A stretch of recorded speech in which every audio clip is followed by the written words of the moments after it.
All righty. Let's see if this hopefully it works out all right. We got everybody in the land here today besides Steele. Buddy. We are live. Peyton on the radio and Pro Joe. There is going to be a speak fest today, boys and girls. Let me tell you right now. Oh, yeah. There won't be any shortage of words spoken here today. That's for sure. Well, we got a lot to catch up to. We had Joe on there last week, and that was fantastic. But this is the first time I've had two guests on at the same time. A full house indeed, Lauren. So we got there's going to be a lot of things. There's going to be a lot of things. There's so many things to talk about. I don't know which one I want to do first. Oh, that's what's going on. Okay, I'll talk about this first. There's a big thing going on right now, a big rumor going on right now. Mm-hmm. That and I just did a video on it. Mm-hmm. T.J. Miller to the Minnesota Wild. Yep. JT Miller. Oh. Minnesota Wild. JT Miller. And well, it started off with, I think that the writer just, didn't think much about it. And Fiala's having a contract talk, so Fiala back. But I just think there's too. I mean, you never know what Benning's going to do, but that seems like way too small of a roster to do that. They've already got a lot of small guys on there. Yeah, JT Miller's a pretty big guy to the Vancouver Canucks. I think that would be almost like one of the last players the Vancouver Canucks would want to trade. Like, I know the coach likes him. I think Benning likes him. I think a while ago when Benning and the owner had a meeting, like, they definitely built this team for their liking, not really the coach and liking, of course, but JT Miller is a big part of that team unless they are looking to rebuild, which I said this how many years ago, even when they made that playoff run, they should have just stayed patient and not did what they did this year. It wouldn't be a bad idea if you're thinking about retooling the team and picking up some picks. But Kevin Fiala, like, you already take a look, Connor Garland's small, Brock Besser, yeah, he's a little bit bigger, but he's not too physical of a player. Then you got Pettersson, who's small. Hoglander. Like, you got a lot of players that are not physical. Yeah, Hoglander. Like, if you're picking up Fiala, you're just picking up another small player, and it's not going to fix your team. Like, pure and simple, Kevin Fiala for JT Miller is not going to fix your team. No. It's not. No, I agree. There's a lot of things that need to go into fixing that team right now, and it's not Kevin Fiala. No, I pretty much agree with what you said there, so I'll take it from the flip side to say what it would mean for Minnesota, since you perfectly outlined what it would mean for Vancouver. For Minnesota, I think it would work out well, even though Kevin Fiala, don't get me wrong, fits into their structure well, and that's why they're trying to extend him. It's just he doesn't play center, really. But JT Miller has started to play some center this year and has looked fine at center. That's what they're bringing in JT Miller for, because still Kirill Kaprizov would appreciate having more center depth that is not just the developing Marco Rossi, Joel Eriksson, and Sturm, who's a solid guy that fought his butt off to get to the NHL, but you don't want those guys playing the amount of minutes he has to play sometimes. So for Minnesota, I think the structure would work great.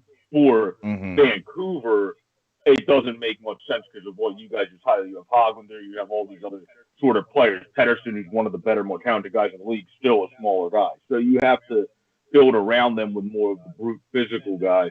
And that's not like the kind of like the guy that scored last night, Gergensen, for Buffalo. You have to have some of those guys on the team that just going to beat people up and get physical in front of the net. They don't really have that. And getting rid of JT Miller would be getting rid of one of those guys that can do it all and also do that. And he's a big leader for Vancouver too, and JT Miller. Like, you'd be losing a pretty big part of your leadership there for the Vancouver Canucks. I would almost have to say he's one of the only big leaders on that team right now for the Vancouver Canucks, as they're on a massive landslide. And me and you, Pearlo, were talking about this a long time ago, about a year ago, how we were talking about how the Vancouver Canucks should just rebuild. They should just stick to the rebuilding path instead of trying to rush this team into the playoffs, because Pettersson and Besser are not ready yet. The one little playoff run that they did go on was tremendous, but I thought they still needed a bit more pieces to shape out that defense and shape out their forward core. But then they decided to be dumb and go after Oliver Ekman-Larsson and try to be good. And it has turned and backfired on them. No, we had totally agreed with that. Now, the idea of trading JT Miller, I believe, was more to do with the fact of keeping Brock Besser. One of them seems to have to go based on the salary cap. Now, if I were to make a deal with Minnesota, for me, it would have to be like Greenway picks and one of those big young defensemen that they have there in that they just drafted. Because I don't really want to pick so much because I'm really wanting to win now. I got to win them closer to now. I'm not doing a full rebuild here. So, like, what was it? It was they just drafted Ryan O'Rourke. A big, solid defenseman, 19 years old, will be ready in 2 years or something like that. Greenway is not my favorite in the sense that it's all about potential. He hasn't reached his potential. He's just so enticing because of his size and his skating and everything. And I don't know what's been going on in Minnesota where his offense won't take off. But I would rather do something like that and then take another small forward from Fiala. I'm not saying that deal's going to happen, but it would be better for a bundle for Vancouver than just picking up Kevin Fiala for JT Miller. Like, without a doubt, it would be better to bundle up JT Miller and try to get picks and some other assets out of it instead of just picking up a player out of JT Miller, because Vancouver, they don't have the depth. They don't have the depth, nor do they have the defensive depth either. Looking at their future players for their defensive core, they really don't got a whole lot of big future assets there in Vancouver that is already up on the main roster. Podkolzin's already up on the main roster. They don't got a lot of big name prospects. That prospect system for the Vancouver Canucks is really not that big unless you want to talk about Jet Wu. He's probably one of their better defensive prospects alongside of that core. So if it was time for, Vancouver to do another retool here soon, would just pick up assets, pick as many assets as you could possibly get out of JT Miller and picks or, prospects, because they definitely do need that. Having Tucker Poolman as, your top four defenseman is not a good look. And having Brad Hunt and Kyle Burrows as your top six core and Tyler Myers up on the top two it's not a very good look. No. So what do you think? What do you think, Joe? Besides possible trade of JT Miller, this was rumored on Pro Hockey Rumors, by the way, which I find is usually pretty good. I mean, I'm not saying that everything they say happens, but there is some reason for it. There's a rationale and it makes sense. So. Well, what do you think if it's not JT Miller? I mean, do they have to trade either one, Joe, you figure? Joe, Besser or Fiala? I feel like in order to... Yeah, I feel like in order to be in the best cap spot, and if you're rebuilding also or retooling your team, it doesn't make sense to pay a crap load of money to two assets when you're in that realm of your team right now, which is what you're going to have to do if you keep Fiala and Besser. Where Steele and I talked about it with the Flames, with Gaudreau and Tkachuk. That's a little bit different because the Flames are on a hot streak this year and looking really good. So if they can stay at that high and play really well for most of the season, if they can somehow, I don't think they're still going to figure out a way, but if they can somehow figure out a way to keep him in Calgary, that would actually seem to be beneficial to them at this point. Where for Vancouver, you have to, if you're in the retooling phase, it's not beneficial to dish out a crap ton of your percentage of salaries to two people. It's just factually based, not a beneficial thing to do. And then you still are paying Ekman-Larsson a lot of money. And then obviously you're not paying Garland a lot of money, but you kind of brought in Garland for what seems like a moot point at this point, because he's a player that other teams that are actually competitive, that are really solid, like even your Edmonton Oilers, both of yours, could have used Connor Garland more than a team like Vancouver, because he actually is a very good scorer and a guy that can put the puck in the net. Mm-hmm. He's just not always going to get as good of opportunities playing with some of the more depth guys of Vancouver, because the only other guy I can think of you mentioned Jet. Well, I would agree he's probably the top guy, but that's done at least good in the AHL level is Rathbone. That's done consistently solid and is still under 22. Other guys that have done good are like 24, 25. So maybe there'd be the late Tenorti bloomers, but you're not going to expect much out of those type of players. So you need to add more to that defense in the draft. I completely agree with that. And trading guys like JT Miller or Brock Besser, I feel like they would trade probably Miller before Besser just because the whole people trade more based off of upside and what people are going to do in the future than what you dumped me already and what the leader you type of are. And I don't always agree with that, but I feel like that's what they're end up doing. And you're not going to pay two people a crap ton percentage of your salary if you're smart, if you're in a retooling process. And I think now they're just going to have to, by default, realize they're in a retooling process or basically suffer at this point, where like Benning at this point is going to have to realize you have to retool this a bit. You brought in OEL, you brought in Garland, you have a good goaltender also, and it still ain't working. So so obviously you got to do something. I think best bet for Vancouver is just to fire Benning if you're going to do a retool. Get him out of there before he even touches a Brock Besser trade. You do not want Benning to do a Brock Besser trade because they would definitely lose out on that trade. Brock Besser, I wouldn't even trade the guy, first of all, because he would be a phenomenal guy to play alongside of Pettersson in the future. But you just need to get rid of Benning. He has not done very good. I was reading something like how Benning has not really built a team that's perfect for Green as a coach. And when you're a GM, you want to work with your coach on building a team, especially when it comes down the line. You want your coach to be able to coach to the team to the best of his ability. But Travis Green really has not looked too good coaching this team. He really hasn't. And Benning seems to just keep riding along with Green and riding along with this team, trying to make it good when it's really not working out.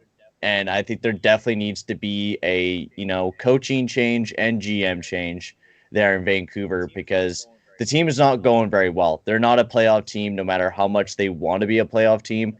They're not going to be a playoff team this year, and they need to take a look and maybe retool or do another rebuild. It's not like they want to do that, but they rushed into it. And I hate when teams do this where they decide that, oh, I'm ready to go, even though they're not. They need to stay more patient, kind of like what Detroit is doing or like Ottawa is doing. Let your young players jump in the lineup or actually draft good and not trade away all your draft picks and prospects for players that will help you for the now when you're not even really ready, like with the Oliver Ekman-Larsson trade and like with the JT Miller trade that happened a while ago where they traded away a ton of picks to pick him up. They needed to stay patient, but they didn't want to be patient. They rushed right into it. I think Bill Guerin jumped out of his chair when he found out Vancouver wanted to trade with him. Like, he was like, Benny wants to trade with me? Holy crap. Stop everything. No, I'm not going nowhere. I'm waiting for this phone call right here because you don't know what the heck you're going to get. I might get Pettersson for freaking Dumba or something. You never know. Yep. Sorry to jump on you there, Joe. Yeah. Hey, Marcus Hunt. No, I was just going to say, I think this whole Vancouver jumping the gun started in the bubble. Yeah. Because you had Thatcher Demko come in and play like Dominic freaking Hasek and stop anything thrown at him, whether he had to jump 7 feet in midair to basically get to the puck, it seemed like. So, like, that was like them going, okay, we basically have Shesterkin, so we're going to just have it. But the different thing is the Rangers have a very good prospect pool and very good development. So that's a big difference between them and the Canucks. Oh, yeah. But they kind of went, we have a great young goalie to build around. Let's try to add veterans and trade some of our prospects to do it. Where he used the old school, like 80s, 90s, like 70s, like the hockey strategy of we don't need it. We're a good team. We don't need the prospects much anymore. Where nowadays, teams that do that seem to 9 out of 10 fall flat on their face. There's that one team that will get the prospects going and get veterans that just click, and they're doing fine, but that's usually a rare situation. Like, for example, obviously St. Louis, when they won the Cup, had older guys. If you look at their past trades, they got rid of some of the younger guys to build that team to have the veterans to win the Cup. That would be one of the minuscule examples. Usually it goes the other way, like we're seeing with the Canucks, where I agree with Peyton. I think it was just an irresponsible level of being the GM and being the guy that's supposed to run the team. because it's your job to weigh the scale of, okay, we did really good now, but what are we going to do later? Like, for example, what they did, of course, in Montreal, they went, we have to do it now because we know Shea probably ain't going to be here. And then maybe, who knows, maybe the organization was talking to Price a little bit more during the course of everything and kind of knew where he was at more than we thought. So then he was out for the beginning. They kind of game planned all for last year. That was acceptable.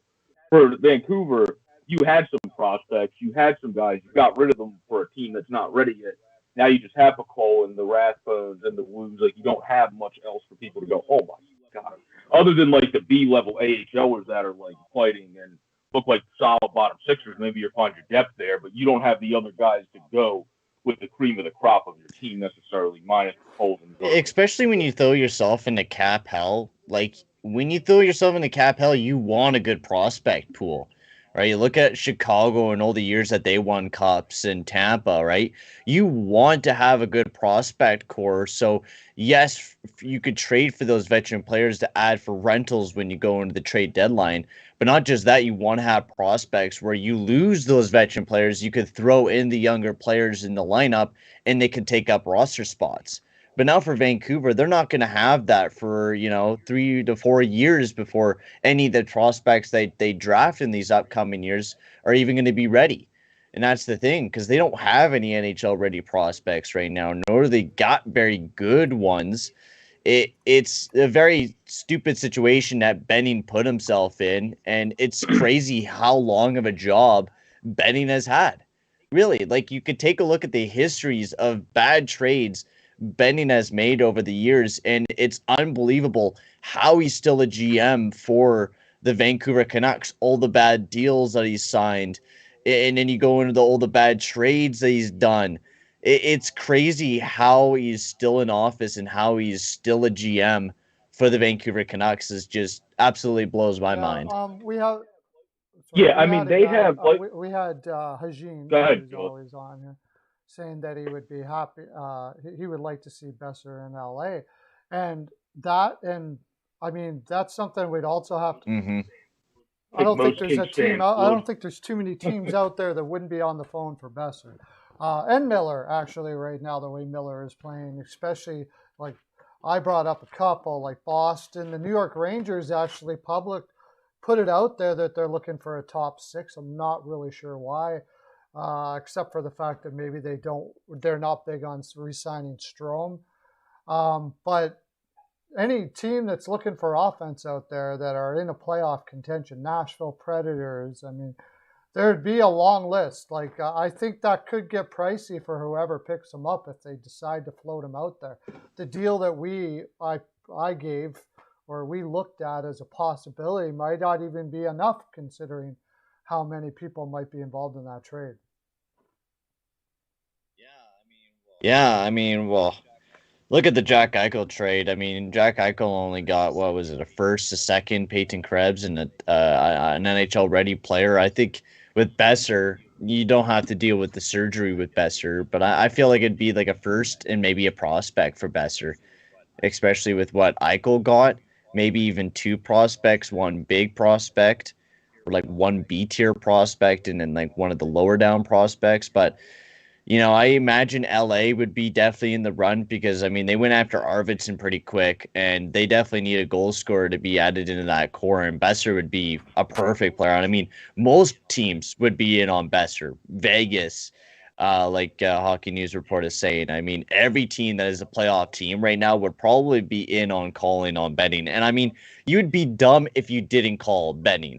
If Brock Besser was available. If Brock Besser was available and Jim Benning is your GM, you better be giving that man a call. Joe, so you're like, us being Philly fans, Besser would be beautiful in Philly. What would you give up? What would you give up in Philly, Joe? Well,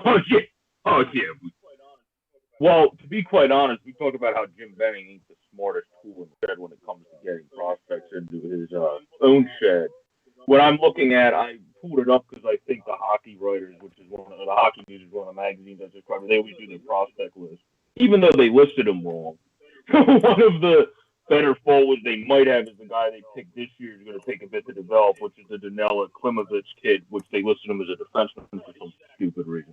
But he's actually a goal-scoring winger that's hard to hit off of the puck, so whoever did this list has a brain for it. But he's a guy that might be good in the future to be in the Colson class, but both of those guys, I feel like Vasili's going to be a really good player, but not the like elite player. Like he'll be like he has the potential to be that good to very good NHLer, and then there's a difference between being that to what Pettersson obviously has the potential to hit in his career. There's a different bridge there, but you want to have those guys. If you can bring those in, now I think you have to just focus on the defense. Because if you look at the defense, their first prospect listed is, other than Jeff Wu, who's 21, like you said, ready to come, is Yoni Yormo, who they picked 82nd in 2020, who's the defensive defenseman, who's more of a penalty killer. So if he can develop, maybe you have a penalty killer in him, but he's more of just a defensive anchor type guy. You're not going to build defense around him in the current strategy of defense. So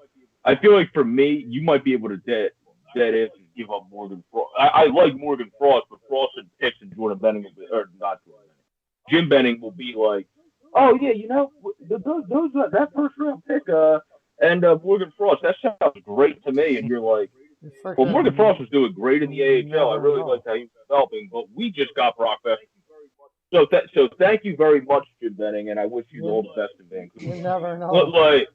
Like it would be like I want to see him succeed because I love how he's been playing with the Phantoms and covering the Phantoms too. But if we can get Brock Besser for Morgan Frost picks, I'm doing that. Well, yeah, for sure. And nothing would surprise me, like you said, when it comes with even JT. I would trade Morgan because you're getting a more proof guy that's younger.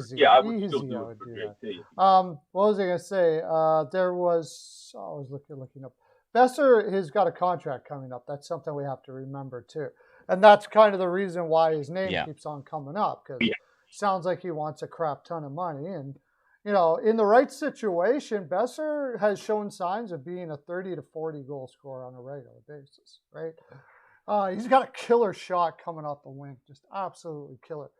But so that's something that you would have to take into consideration. And if there was a deal for Besser, I imagine it would have to be, you know, one of those things where if he signs, then it's this and all that kind of stuff like that.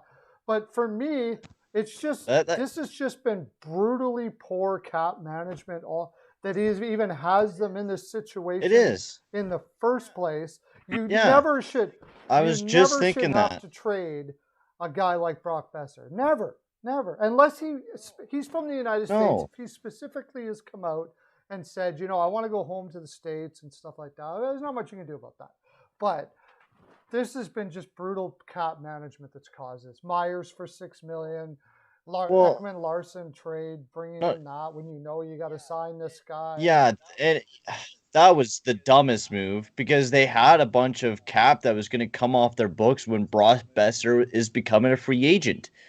They didn't have to worry about everything. If he didn't pick up Oliver Ekman-Larsson, I think he would have been able to easily sign Brock Besser, especially with Eriksson coming off the books, Roussel, all those guys coming off the books. You could have easily signed Brock Besser if you did not do that trade. And Oliver Ekman-Larsson hasn't been super pretty for that team. His analytics have went up a little bit, but like not fantastically enough where that trade was amazing for them. Right? The only thing that came good out of that trade was getting Connor Garland. I was going to say, I think the big thing you're paying OEL for, I didn't mean to cut you off, Pearlo, though, is the comment where like they try to improve him defensively the past couple of years.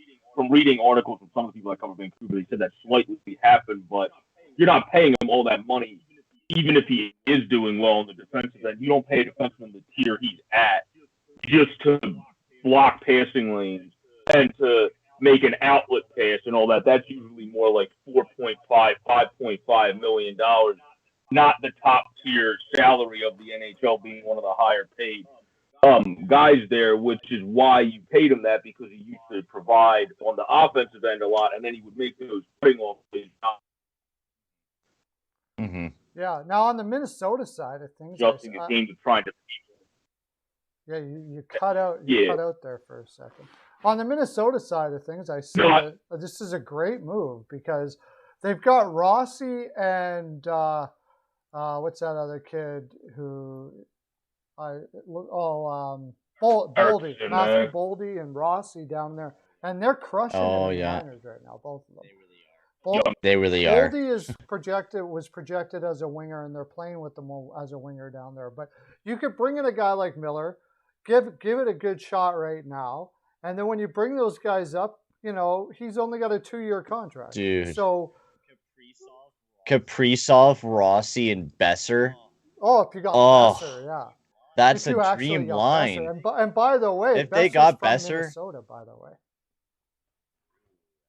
Ooh, that might be enticing. Besser, honestly, that would be like fucking Ross. Yeah, Besser. Yeah, that'd be like fucking Ross. Just Tuck with the Sabres is from upstate New York and said he actually wants to play in Buffalo, which is not common. And then Roslovic is from CBJ, and of course scored both of his goals yesterday, so maybe he'll get going. There could be some smoke in that. Like Besser is from Minnesota. It's possible he's talking to the Vancouver Canucks right now and saying, he's only looking for that short-term contract to put him in a free agency because he has eyes on going to Minnesota. And, they have eyes on having him. So it's possible that Vancouver's in a situation where they may not be able, like, their leverage is going to be crap. Because if he's going to go to any other team, they're going to talk to his agent, and he's going to be like, yeah, you can do that if you want, but because the agent doesn't want him to go anywhere else but Minnesota. Might as well go now if you can, if that's where you want to go.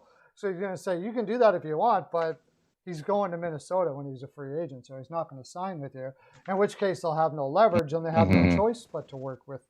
And then in which case you got to keep JT Miller, and Besser is the guy that's going. And I don't know what, you don't have all that much leverage there. Minnesota might be able to get him for a song. They might be able to. The problem is their cap might be the biggest issue with them. Their cap with the Minnesota Wild, especially with the buyouts of Suter and Parise, especially them going up and eating about $12 million of their cap going in next year. You would almost have to knock off somebody like Zuccarello off your team, or one of your other lower players because of the fact that you're going to probably have to play Brock Besser this year, unless maybe it's like a long thing where maybe you can get Brock Besser later on down the line. But Minnesota Wild seems like a very good location. It's just how can they fit it underneath their cap? I think is the biggest thing. Vancouver some players back. First of all, Victor Ross is going to be off the books next year, so there's $4 million gone. You're not signing him back again, right? And then again, I'd be looking at a guy like Jordan Greenway. And then, unfortunately for money back, you take like a Kulikov and then try to get some of these as good a prospect as you possibly can out of it. Would hope that you could get away with that. And then, I don't know, as far as their cap, Victor Rask, like I said, comes off. They could take Lambos. They could take Lambos. They could take Lambos. Yeah, if you can get a Lambos or... Yeah. I like O'Rourke more, but I think that Minnesota probably likes O'Rourke more too. So that would be my guy. Okay, that was a lot. We got Minnesota, Vancouver people. That was a lot of Vancouver, Minnesota stuff, and interesting conversation for sure, no doubt about it. The next team I'd like to go to right now. Oh, there is an echo now. There's an echo now. How long has it been echoing for? Peyton is echo. Okay, I'll send it to you and I'll try to fix the echo. What do we do now for the New York Islanders? Chara's out. Sure. Now they're losing. They're dropping. Yeah, I'm echoing. Dropping like flies. I'm gonna go try to figure out what's wrong with that. Speak. Maybe because I have two audios or something like that. That could be the case.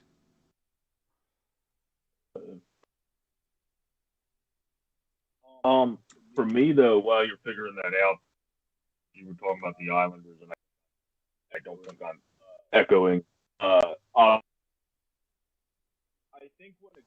I think when it comes to all teams like Prox teams that are successful, the Islanders, of course, kept a lot of the veterans. Their team that what's his name? Echo's gone now. Good. Perfect. Okay, go ahead. Okay. They just re-signed. The Islanders just re-signed what's his name?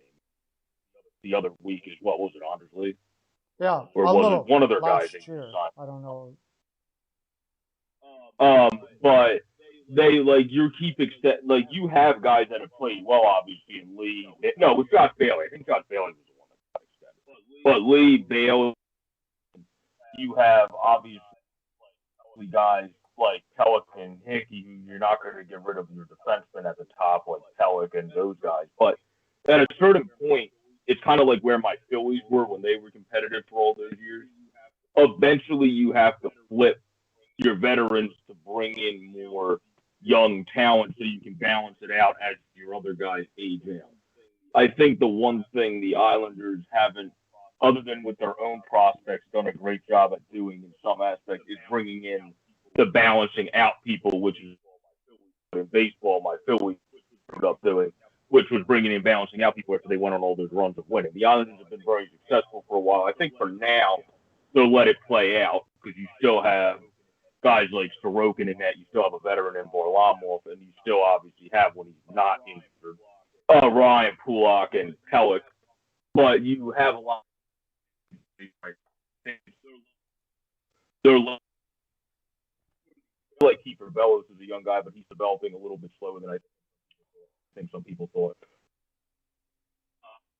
The most best spot because of his injuries to succeed is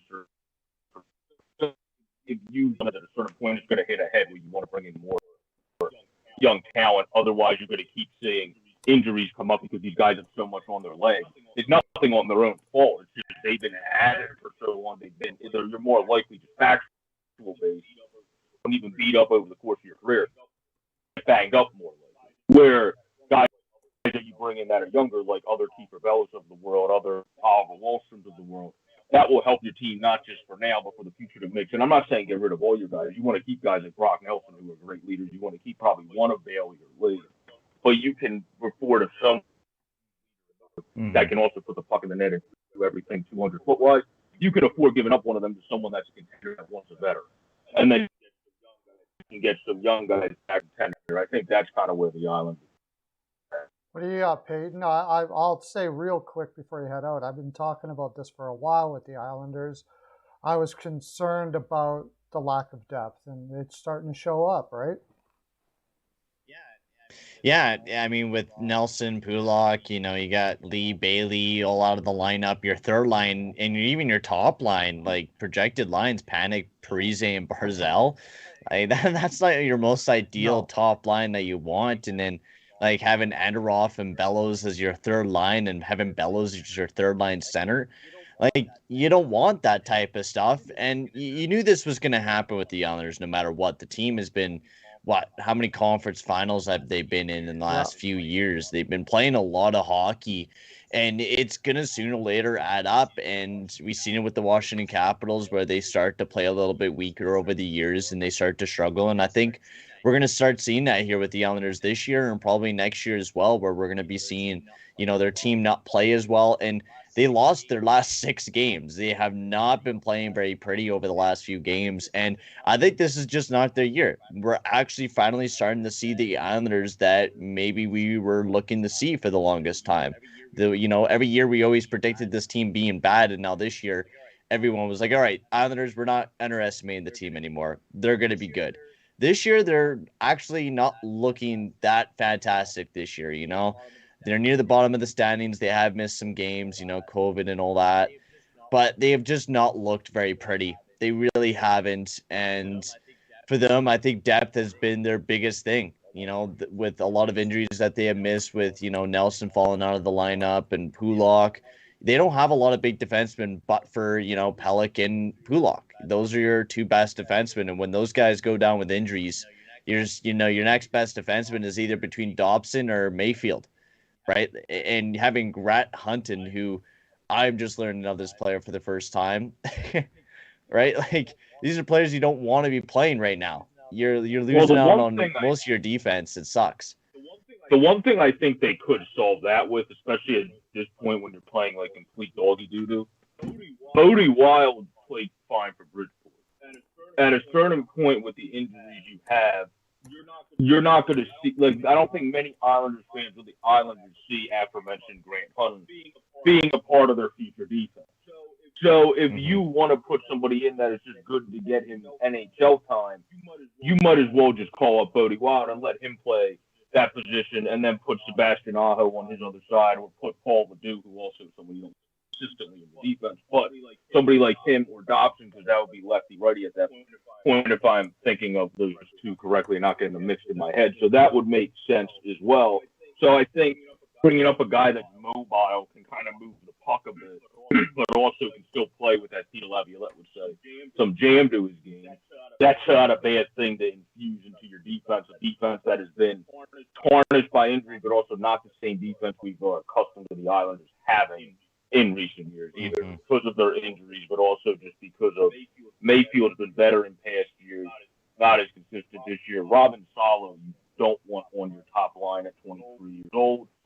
So, I mean, there's different things here that are just out of place that I think you might as well just let Wild play at this point. You're letting Salo play. So you might as well just call him up, give him the option, and put him in for either Paul Leduc or Grant Hunt, whoever you want to take out of those two. Yeah, the other thing we got to, and it's something I really didn't take into consideration enough for sure, was that it was the short off season too, right? So it was a very short off season, and you're really seeing that a lot of teams had trouble out of the gates this time around.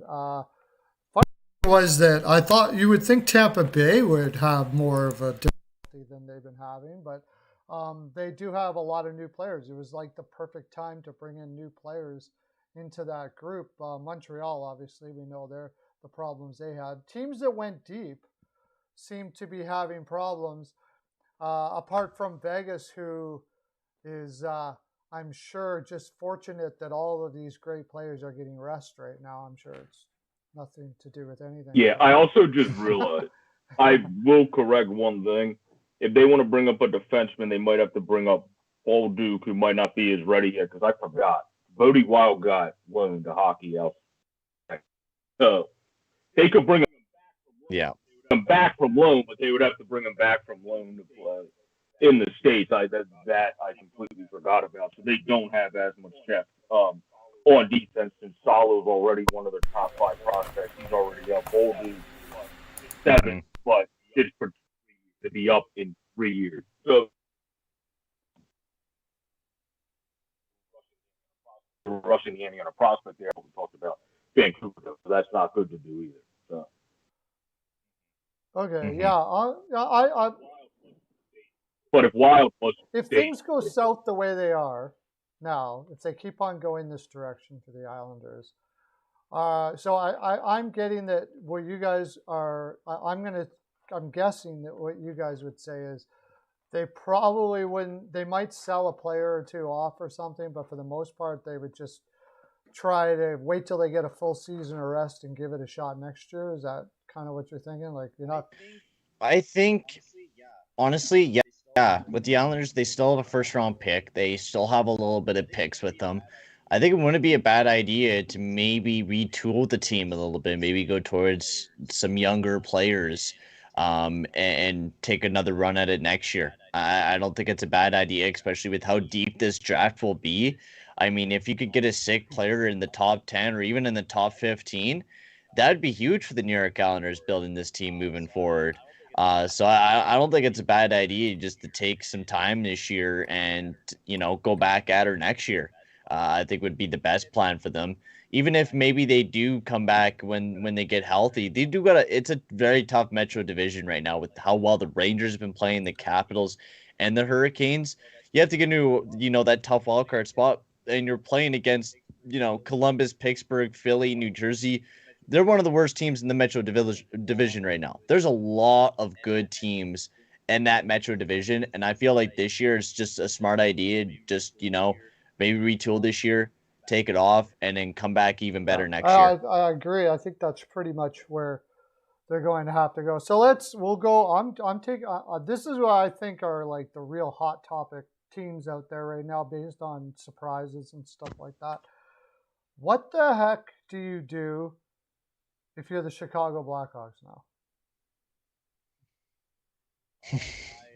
Well, I said during the offseason that what they did was an absolute gong show. I don't even know what you do. How do you handle Seth Jones's big $9 million contract when he can't play defense, and he is definitely not a top 2 defenseman? And you're throwing yourself to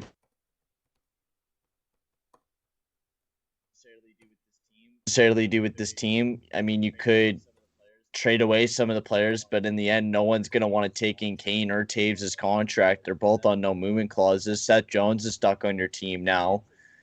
It's a tough situation for Chicago. Like, it really is. I don't even know what you do with this team. Honestly, they're stuck. Yeah, what do you say there?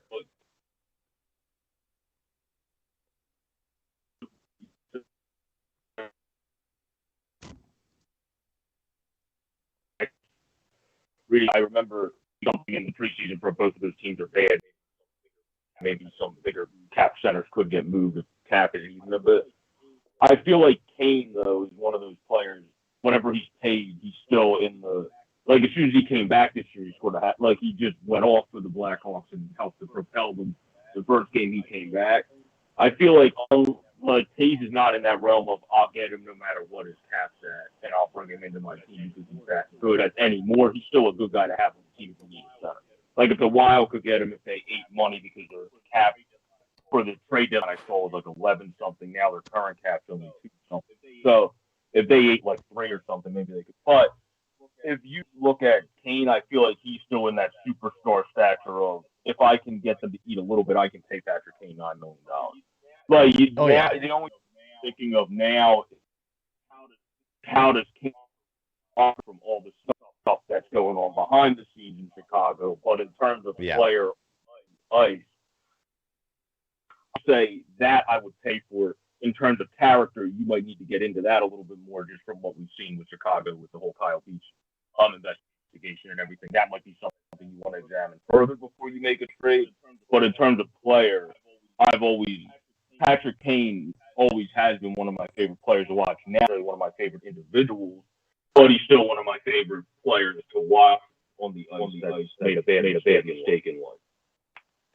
Yeah, I mean, Kane turned things around in his life and all of those things like that. I'm based on what I've heard from the new general manager, and forgive me, I don't remember his name, but the new general manager there, I do know that Kyle Davidson, is that he publicly said that he has a different philosophy than Stan Bowman there. And he came right out and said that I think that I have a much different philosophy than Stan Bowman, which is not the way general managers usually speak, even if that's the case. Like he kind of indicated he's going I think he's going to be far more transparent. He's not going to do this. Let's pretend we're not rebuilding. Bring in young players and have Taves and them play like we're winning the cup so the kids can learn how to win a cup. That's what they did. Yeah. They tried to do. Yeah. And it really ended up backfiring because I think they lost a lot of respect from as an organization. Stan Bowman didn't really lose respect. But now, especially with everything that happened and how bad this team has been playing this year, like the fans have been hating on the Blackhawks massively. Although Jonathan Toews supported Stan Bowman all the way, and so did Kane, and I have my theory about that. I did a video on it if you want to check it out. But I think this summer they're going to be talking to both of them. I think they're going to be gone.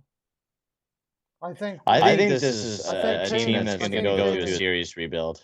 Yeah, serious Kane and rebuild. Taves are gone, I think, in the summer this year. The one thing I will say though about the Hawks is since Dave come in and Derek King, 6-4 in the way from how the start of the season is a vast improvement because Pearlo talked about this, whether texting or on here they were like Kirk McDonald sometimes. We were saying what it was when bad 6 minutes.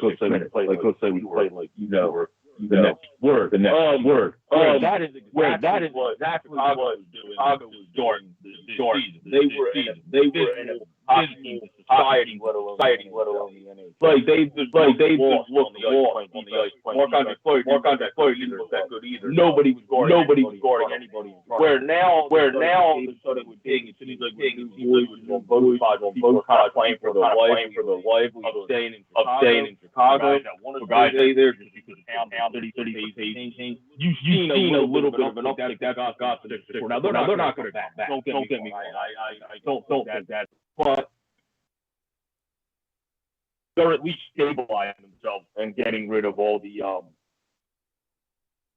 bad noise and bad apples that were around, so to speak. Yeah. Oh, and the team has looked a lot better. I've been seeing a lot more positives from the Blackhawks, and they've just been looking a lot better. There's been a lot more, trust and belief in some of the younger players. Dylan Strom's been playing a little bit more since, the new head coach came in. He's not just getting ridden on the bench like how he was. But I think with the Chicago Blackhawks, it is time to rebuild. You just have to ride out with the rest of the Seth Jones contract and try to build around Seth Jones's dumb contract. But yeah, I totally believe in you, Pearlo, on, getting rid of Kane and Taves. I think those are definitely, your first steps. Maybe is rebuilding and, start picking up a ton of picks and start rebuilding around Kirby Dach and Alex DeBrincat. Those are your two future players. They're young, and it's the best time to rebuild now while they're still young and still have that young age. So while you do your 4 to 5 years of rebuilding, they're still at an age where you can go for a Stanley Cup run with those two young guys. And I think that's your best idea with the Chicago Blackhawks, is doing that. You got Murphy, Jake McCabe, and Calvin DeHaan. And Calvin DeHaan's a free agent this year who could be used as a good rental to a lot of teams that are looking to go for a deep playoff run. I think there's a lot of smart things that the Chicago Blackhawks could do if they do want to do a rebuild. Yes, they are stuck with Seth Jones, and there's nothing you can do about that, but there is some ways that you can go around it and, get some cap space underneath of you. And that's starting with Taves and Kane's contracts and Calvin DeHaan and Marc-Andre Fleury, and trying to shave down on the cap and maybe go towards a little bit of a rebuild. Yeah, of course Taves and Kane both have to whatever they decide to do. So you're gonna have to do because they have no movement. Some fancy dancing to convince them to go somewhere. But I think if you spoke to them the right way and said, "Oh, you want to stick around with a scorch down, Taves? Really? Taves is going to stick there with the scorch down rebuild? I just don't see it." Yeah.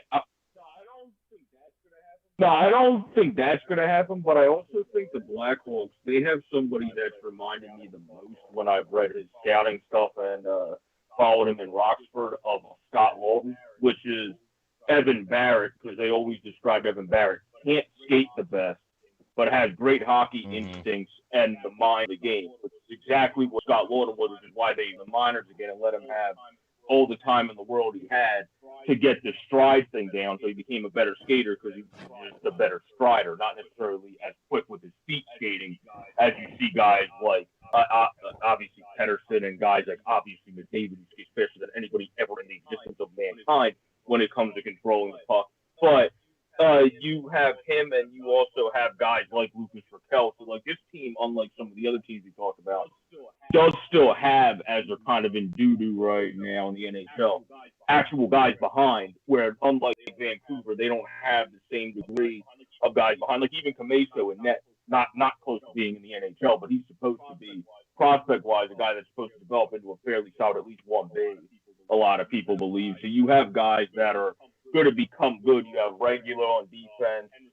Henrik Bjorkström could probably be playing soon if you really want him to consistently get in the line. I mean, he's played, 8-9 games this year. I feel like he probably could have played a little bit more than that, but I didn't agree with Colliton's decision. I'm agreeing more with how Derek King's coaching the team, honestly, since he's got there, because you might as well let the kids play like they say that term's used more in baseball nowadays. Baseball. You might as well let the kids play. He's not going anywhere. It's just going to benefit. And how are you going to trigger about? I love the whole family. But I'm biased. How are you going to trade a guy when he's not like that? That doesn't work. Like you're not going to get value for a guy when he's not in the lineup and he's still not. He's just hitting his priming, and he's a guy that hasn't been putting good drafted by a dumpster fire of an organization when it comes to actually developing people. And then went to Chicago, who was a found out now dumpster fire of a run that had a lot of bad apples in the end.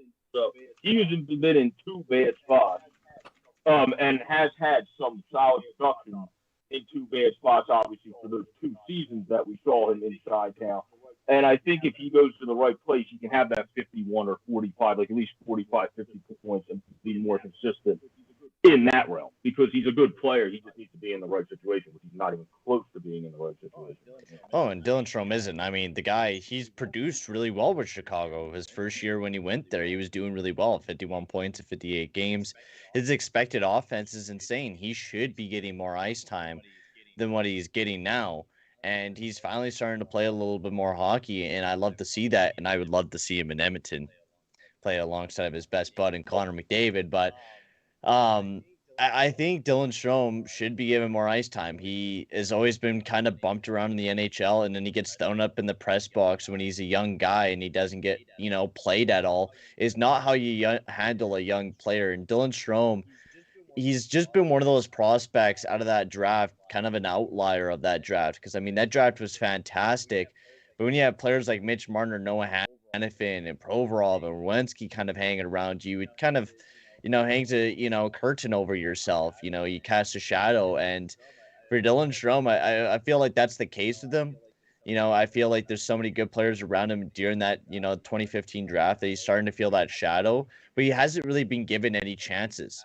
Like, he's had chances, but he hasn't had a good supporting cast around him. Exactly. Nor has he played for a good, solid squad, and not a great development where he's up in the press box and then he's playing. Up in the press box, you're just not getting enough minutes.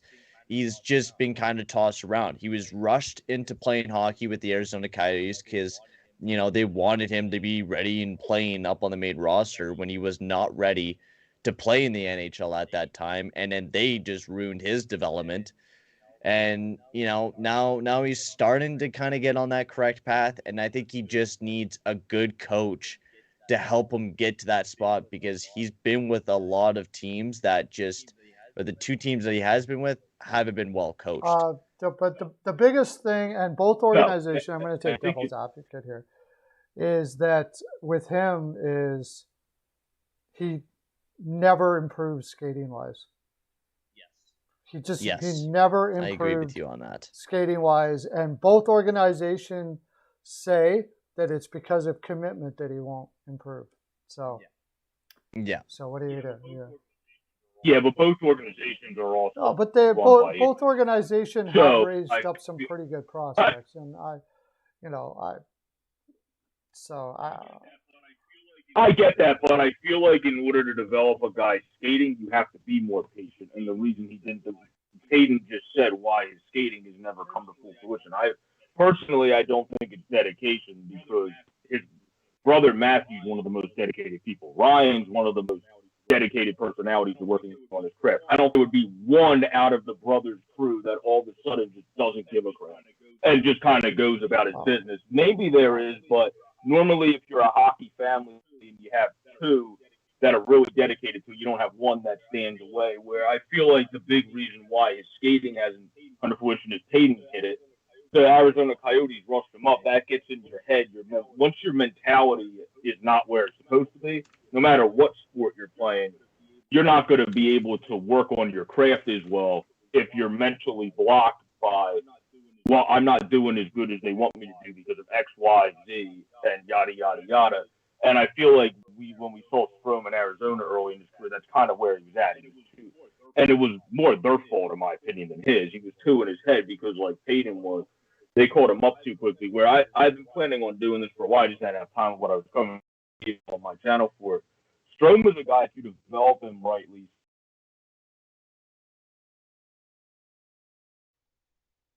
he's at 6'3", 200, longer to develop into skating sometimes and being at the level you want them to be at.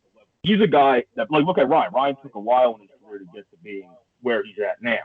If you be patient with, and he's not even as big as his brother, if you be patient with Dylan, I think he's going to get there and have a chance to be back to the 45, 50, because you have to have the right situation to also put you in the right mindset here to fix everything, where if you keep getting beat down and you keep getting scratched, your reaction, your human reaction is, well, screw you, idiot. But, like, that's just your human reaction. They're not trying to help you. So you're not going to go above and beyond the. That's just a human reaction, except for guys like Ovechkin and Crosby, who just work their butts off, even if they have some guy like me coaching the team that has no idea what the hell they're doing. So, like, that's a different degree there. If you're Dylan Strome, you need to have the thing put behind you, because he's never had a chance to fully develop yet, because he's been in two crap situations other than the one season he was in Chicago when Colleton actually had a head on his shoulders and didn't forget how to make the right moves after a year and a half. So I mean, there's different things that go into this. Bad coach, bad lineup. I think they always is looking to add more talent, even though they don't need it necessarily with the prospect pool they have. You always see the rumors. That would be helpful, but the one you said, Peyton, would be go into your Oilers so you can be centered around the talent level that they have up there. Or if we keep having Kevin Hayes go out, 1 year left in this. I'll tell you right now, where Strome is right now, I don't see a place for him on the Oilers. No, he would be most likely a third line guy if we were to have him up on the team. If you're lucky. They're way too fast for him. He can't keep up to that. He would be a good, decent third line guy. He would be up in the speed with Fogle and Kessel. He can't play defense. So whoever takes him he wouldn't be able to play defense. That's the big hindrance for Strome. He can't play defense. So, hey, Weather Ontario, how you doing? Can you guys hear me all right? But that's another. Yeah, I can hear you. Like the thing that goes into, if you draft guys up higher, understand you want them to be there. That goes into, like, Craig Eagles, the one scout up in Canada. You have to know your guys, and you have to know the degree of difference of development. The Coyotes did not know that. The Coyotes probably were drinking gin and tonic the entire time while trying to develop Dylan Strome, because that's what it seemed like. Because they just kept putting him in situations to fail. In order to have a guy develop, then the Blackhawks actually put him in his first season of situation to succeed, and then went, okay, we're just going to bury you more. And then he got 38 points still to find, and then kept getting buried. So he hasn't been in the best spots. He also could have been a player that would have been smart, as hard as it is for the player, for Chicago to say, look, we love what you were able to do, but we need you to develop your skating in the other half of the ice a bit more. How have we seen multitudes of guys do that, like Morgan Frost currently right now? Go back to the American League. They just, like, you have to have a development strategy, and it didn't seem like either of the two teams he was on have had any development strategy with him whatsoever. I don't think we're ever going to know, but I'm leaning to the fact that Strome is just. Isn't there another Strome brother out there that didn't make it at all? Matthews on the and they all said he was more talented than all the other Stromes, but he was lazier than heck. Mm-hmm. So the family, if you ever had family, brothers and sisters, I haven't, but you see families, they range. Some are like hard-driven guys, others are. I know, but the reason why he was a fourth rounder is because. I mean, our guy might be. The reason why he was a fourth rounder is because he was lazy. They all said he was lazy. More talented than all of them. I don't know. I feel like I don't agree with scouts that usually say someone's lazy half the time, because they might be lazy. Like, that's the thing. If you put a lazy tag, work ethic tag on something, it wasn't. Sometimes it means you're not Strome. Joe. It was the Strome brothers that said that, not scouts. It was the actual brothers. Okay, well, I'm that just said telling he you, you was don't see lazy. that now from Matthew Strom. If you're talking about Matthew, you see him working his ass off to get to the AA. Might be a little too late. The NHL. He's only 22. I don't feel like when we drafted, he was, I think he's 6'4", Matthew. He's the biggest, I think, of the crew. And he was a guy that everybody said would take at least a 4 to 5, 6 year. Most people were saying if he got up, it would be the 6 year, the patient 4th round pick. Because like we know the percentage, it's like what, like 20 something or whatever of the 4th round or later successful stretch. But everybody knew it would take longer.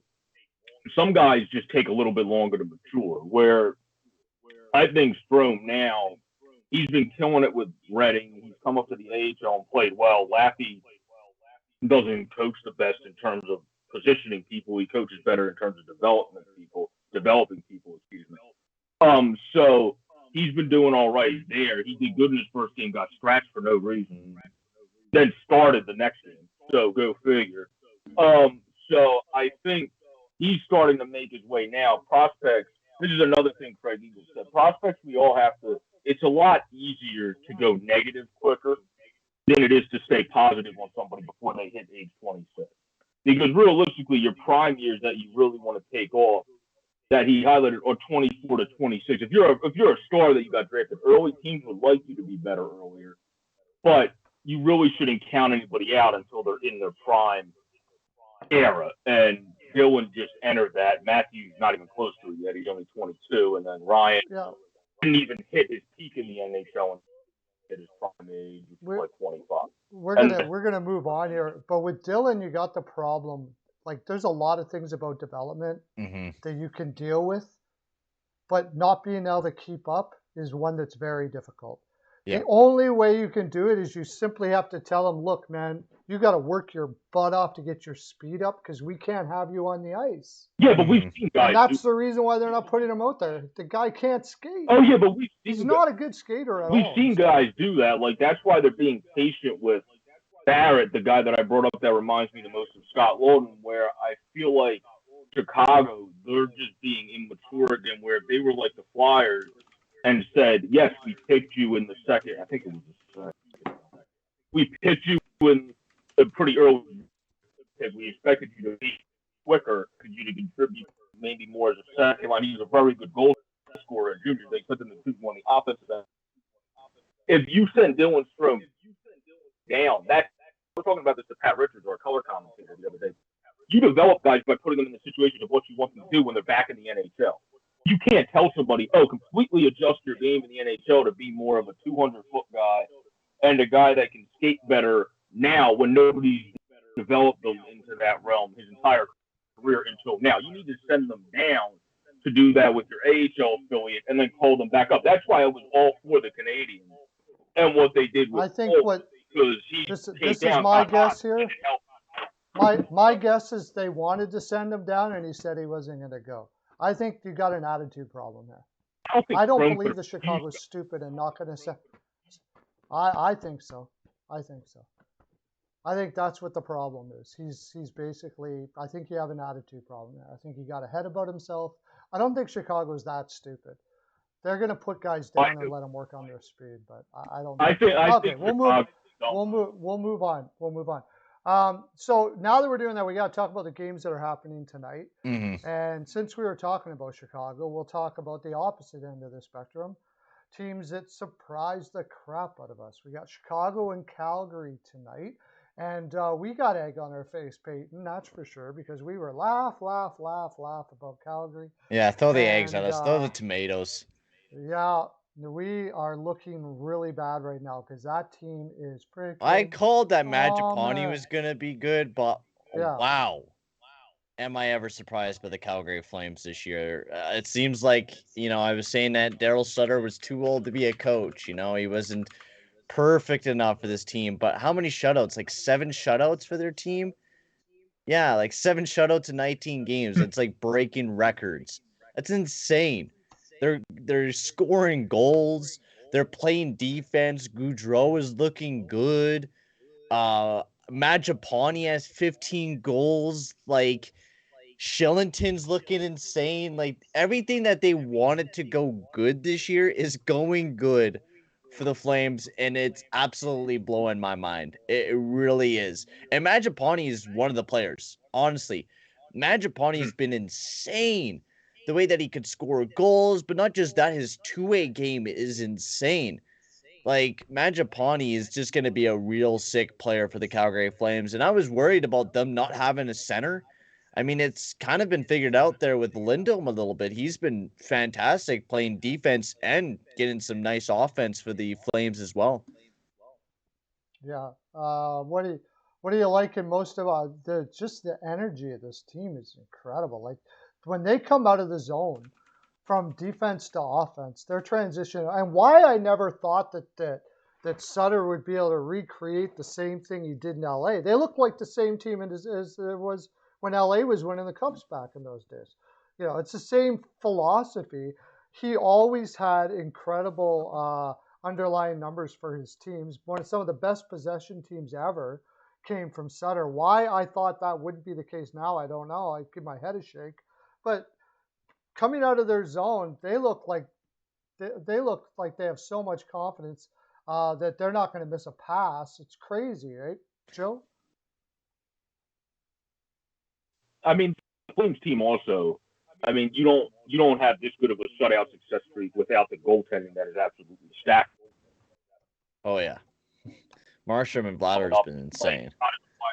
Yeah, 4-0 playing is hot as one of the best starts to a season since a call up in forever, basically. And then 7-3, 4-2, 171.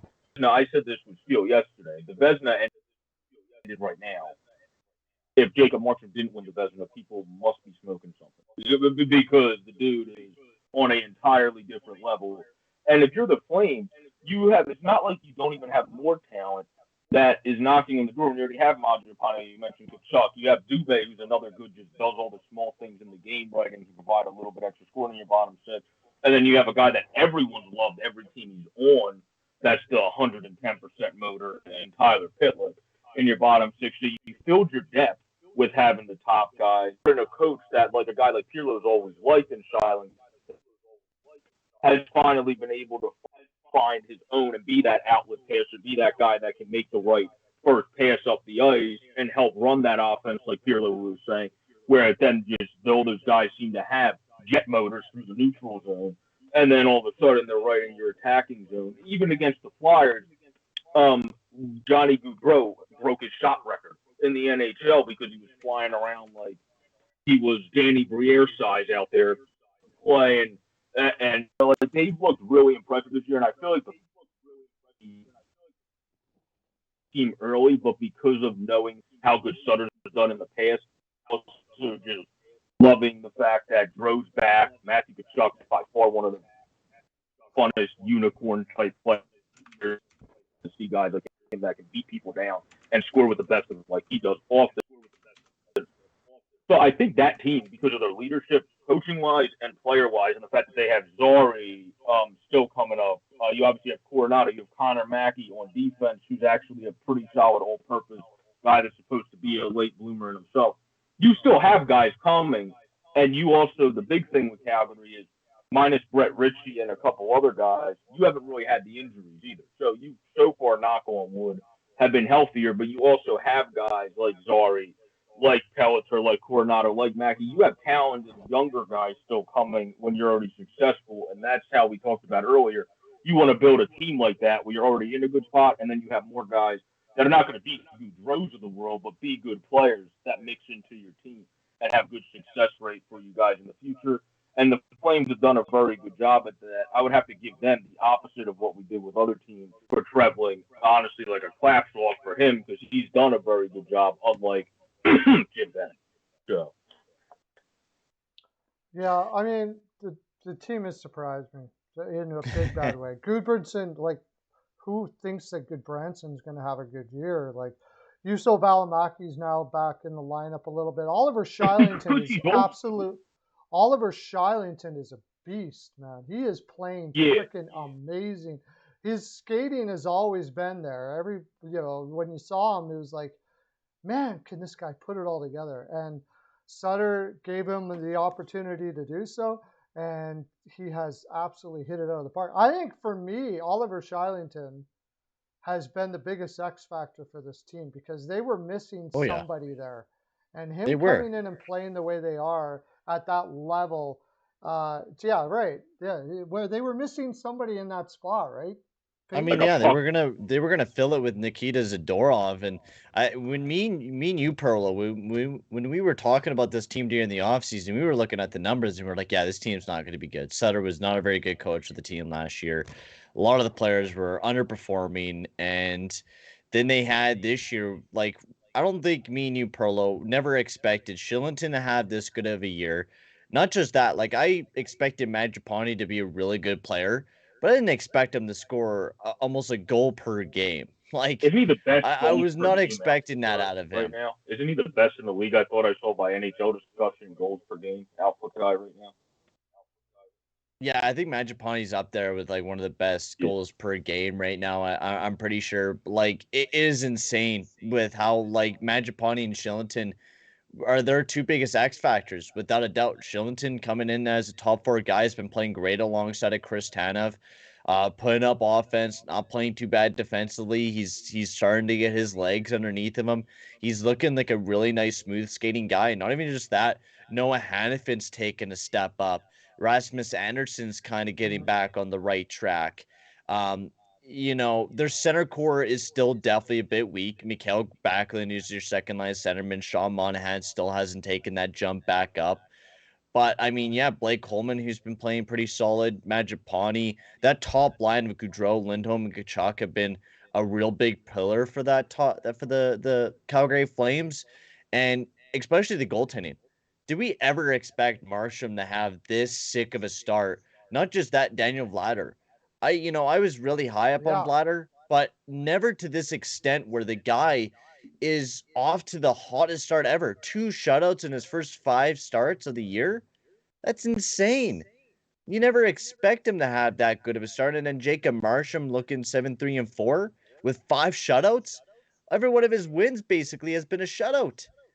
And that is crazy to me that the Calgary Flames have been able to play that good defensively, and it is because of Sutter. So I'm just not going to, undermine Sutter anymore. I thought he was too old and not good for this, and he has proven me absolutely wrong without a doubt. Well, yeah, he's got to be looking at possible Jack Adams there. By the way, for Vezina, I would also throw in Reimer. Who thought that? Who saw that coming? Reimer in San Jose. He's got a .940. Ridiculous. That's say what? Yeah, a .940. James Reimer's having a NHL 21. Yeah, he's like those 80 overall goaltenders in NHL popping off. That's amazing. Insane, man. Yeah. That is insane. Team, I agree with Payne. I think the Branch. Quick thing I was going to say is old school coach, old school defenseman. He probably told him just be you. Don't try to be in the current realm of. You're not going to be anything like the current game for defense. Because be you and do the best you can do at shot blocking, being like the Racco Gudis of this team, basically. And then do that. And it seems like that's exactly what Eric Branch has done. He just stayed within himself. Where in past years, he makes mistakes playing the puck, does all stuff that he's not really inclined to be good at, and that gets him into trouble. Where I feel like Sutter perfectly placed everybody in their spot of success. And then in terms of center, I agree with Hayden on that, too. That's why maybe a guy like from a team like the Flames, because it's a more affordable thing. You don't have to worry about the money in the future as much as you're getting other guys. Would take a chance on his potential because you could use more centers while you're waiting for only 20 to come up from college. But like you also have him coming up to play a bit longer. That's a team that maybe would give a chance to someone like that. I think your center forward. You have Bachman right now as your second line. He's a very good veteran, but Bachman's probably more of a third line center. So you could there Sean Monahan doesn't pick up the slack because that's the only guy that still stands out of it. Sean Monahan still not being the Sean Monahan we know he could really be if he really puts it back in. Monty has turned. He's had wrist surgery. It doesn't seem like that wrist is ever going to get back to where it was before. But he's turned his game into a super strong two-way center, and he's performing a really important role there in Calgary. And I agree with Peyton. I mean, the players have to do it, but you got to really. There's not too many times when you really can point at a coach and go, Scott, he's one of the biggest reasons, if not the biggest reason why. Like Monahan is all right defensively, but his offense game is no more. Like, he used to be a phenomenal offensive guy, and is just like you were saying with his wrist injury, he doesn't produce any offense anymore. He's only had 2 goals this season. He does decent on the power play, but except for that, like, he's decent penalty or decent defensive guy, but that's really what Monahan's going to bring to your team now. I think with Monahan, he's going to definitely be a tweener second liner and most likely a third liner for the Calgary Flames moving forward. That's about all he is. He's not a super strong third liner at that. So no, but he's reinventing his game after the injury too, right? So okay, so what do we got? Flames tonight, right? Over Chicago. I give a guy crediting themselves. The thing is, you paid Monahan what is it, 6.375 to be what Peyton said, which is also push the offense a bit and be solid defensively. He's going to have to really turn into basically Scott Walton to be really worth. He's not going to like that much defensively and be a very good skater version of what Walsh is able to do on defense. He's obviously a better defensive skater, but I feel like part of the wrist thing, the last thing I was going to say, might be mental too, because we've seen guys like Marlowe in his career, Crosby, Drew. Obviously, some of these guys are higher talented. Monahan, but you've seen all these guys come back from wrist injuries. The smart thing here is most of these guys, especially Drew, the Flyers, when your wrists are bad, let's not let you get beat up at center. That's another thing that might help them if they get another center. Moving Monahan to the wing is probably more important now than ever, because that's what really helped G, except for when he still takes some face-offs. He's not getting drilled in the wrist when he's had a couple wrist injuries in his career. Adds up over time, and you already have bolts and stuff in your wrist. You might as well move him out of the center position and let him play forward, which can't happen right now until you get Connor Zary. That's why I'm saying it might be good to get a Dylan Strome or something you can just take a chance on to then be able to try that experiment. That helps your wrist out. We saw it with Giroux, and I think it could help Sean Monahan now, being off of what Pearlo just said. He's really working to adjust his game. Now do something to help him out even further. Yeah. So what do you got tonight? It's Calgary, right? Anybody? Oh yeah. Calgary. Calgary 3-0. We're gonna go with the shutout again. 3-0 Calgs. The only concern I have is their first game back from a really long road trip. But besides that, Chicago's on a long road trip too. So. Yeah, but I'm trying to. Oh, Markstrom versus Fleury. Fleury's going to be in. And my phone in the NHL page for Roto. Yeah, I would say it would definitely be the Flames. Like 4-1, just because I feel like with Chicago's playing a little bit better in their last stretch to be able to pot one against Calgary, and that's about it. They've been playing better in the last 10. Okay, we'll stay out west, and we're going to go with the Edmonton Oilers tonight in the Dallas Stars. Yeah, and baby. I am very concerned about this game. Okay, I didn't get a chance to see the Oilers much with Broberg. How's Broberg looking so far, Peyton? Pretty calm with the puck. Decent defenseman. He only played about 14.55, so of course you don't really see him a lot out there. But played pretty good with CC. Put up some good, decent analytics. But it was really calm with the puck. I was actually quite surprised about that. I thought he was going to panic a little bit more when he played his first game, but quite calm with the puck. Made some really smart defensive plays. The biggest thing that sucks is right now that we're playing Duncan Keith as our number 2 defenseman. Yeah. And Skinner and Ottinger's in the net, so it's 2 young goalies going at each other. And Skinner's been an absolute beast for the Edmonton Oilers of the last few games. And Jake Andre, I think he's making his first start of the year. No, he's been doing well. He's taking over that number one his spot. fourth slot. Oh my lord, he is. Oh man, this is going to be a tough matchup. I don't know. I really have no idea why he was ever brought to the minors. He was their best goaltender. No, I don't understand that either, because I did hear about him being sent down. I just didn't know if he got called back up. But yeah, I don't know why you go with Hudobin and Holtby. They've both been looking like garbage. Like you gotta. I don't know why do you start Holtby? Like, what made any sense in that? And then sending down Oninger, and then also Rick Bowness like benching Riley Toft like the last second. Do you guys hear about that as well? No. Kind of pulling like the Mike Babcock move. Riley Toft, he was the young player. He was making his NHL debut, so he paid up all his call up money to get his parents to come and watch the game. Even another Nick Bukestad, his buddy, helped him pay for the tickets as well when he ran out of money. And so Rick Bowness, like last second, benched him and scratched him for that game. And his family just wasn't able to watch him play, even though he paid for all the tickets and was expecting to play. Yeah, and Rick Bowness has benched him like last second. Kind of like what Mike Babcock has done. Yeah, it's not a good move. That's not a good look for the head coach. No, it isn't. But for this game, I don't know. This is going to be a tough one. The Oilers have been pretty hot the last few games. Dallas has been to start the season off. They've really not looked too fantastic. The last game the Oilers played was pretty good. I feel like I'm going to go with the Oilers on this one. I think I'm going to go... it's definitely going to be a big goal-scoring game. We all know that. I think it's going to be... I'm going to go 4-3 this one. It's going to be a close game. 4-3. Oilers. I think for this game, it's going to come down to Stuart Skinner proved exactly kind of what I was talking about with Craig Eagles. People thought he would be better maybe in his earlier 20s. People were patient with him. Look what he's doing now. Audie's the other flip side example. He should have just been up in his early 20s doing his thing like we saw him do initially, and then they went, let's get Braden Holtby with Anton Khudobin.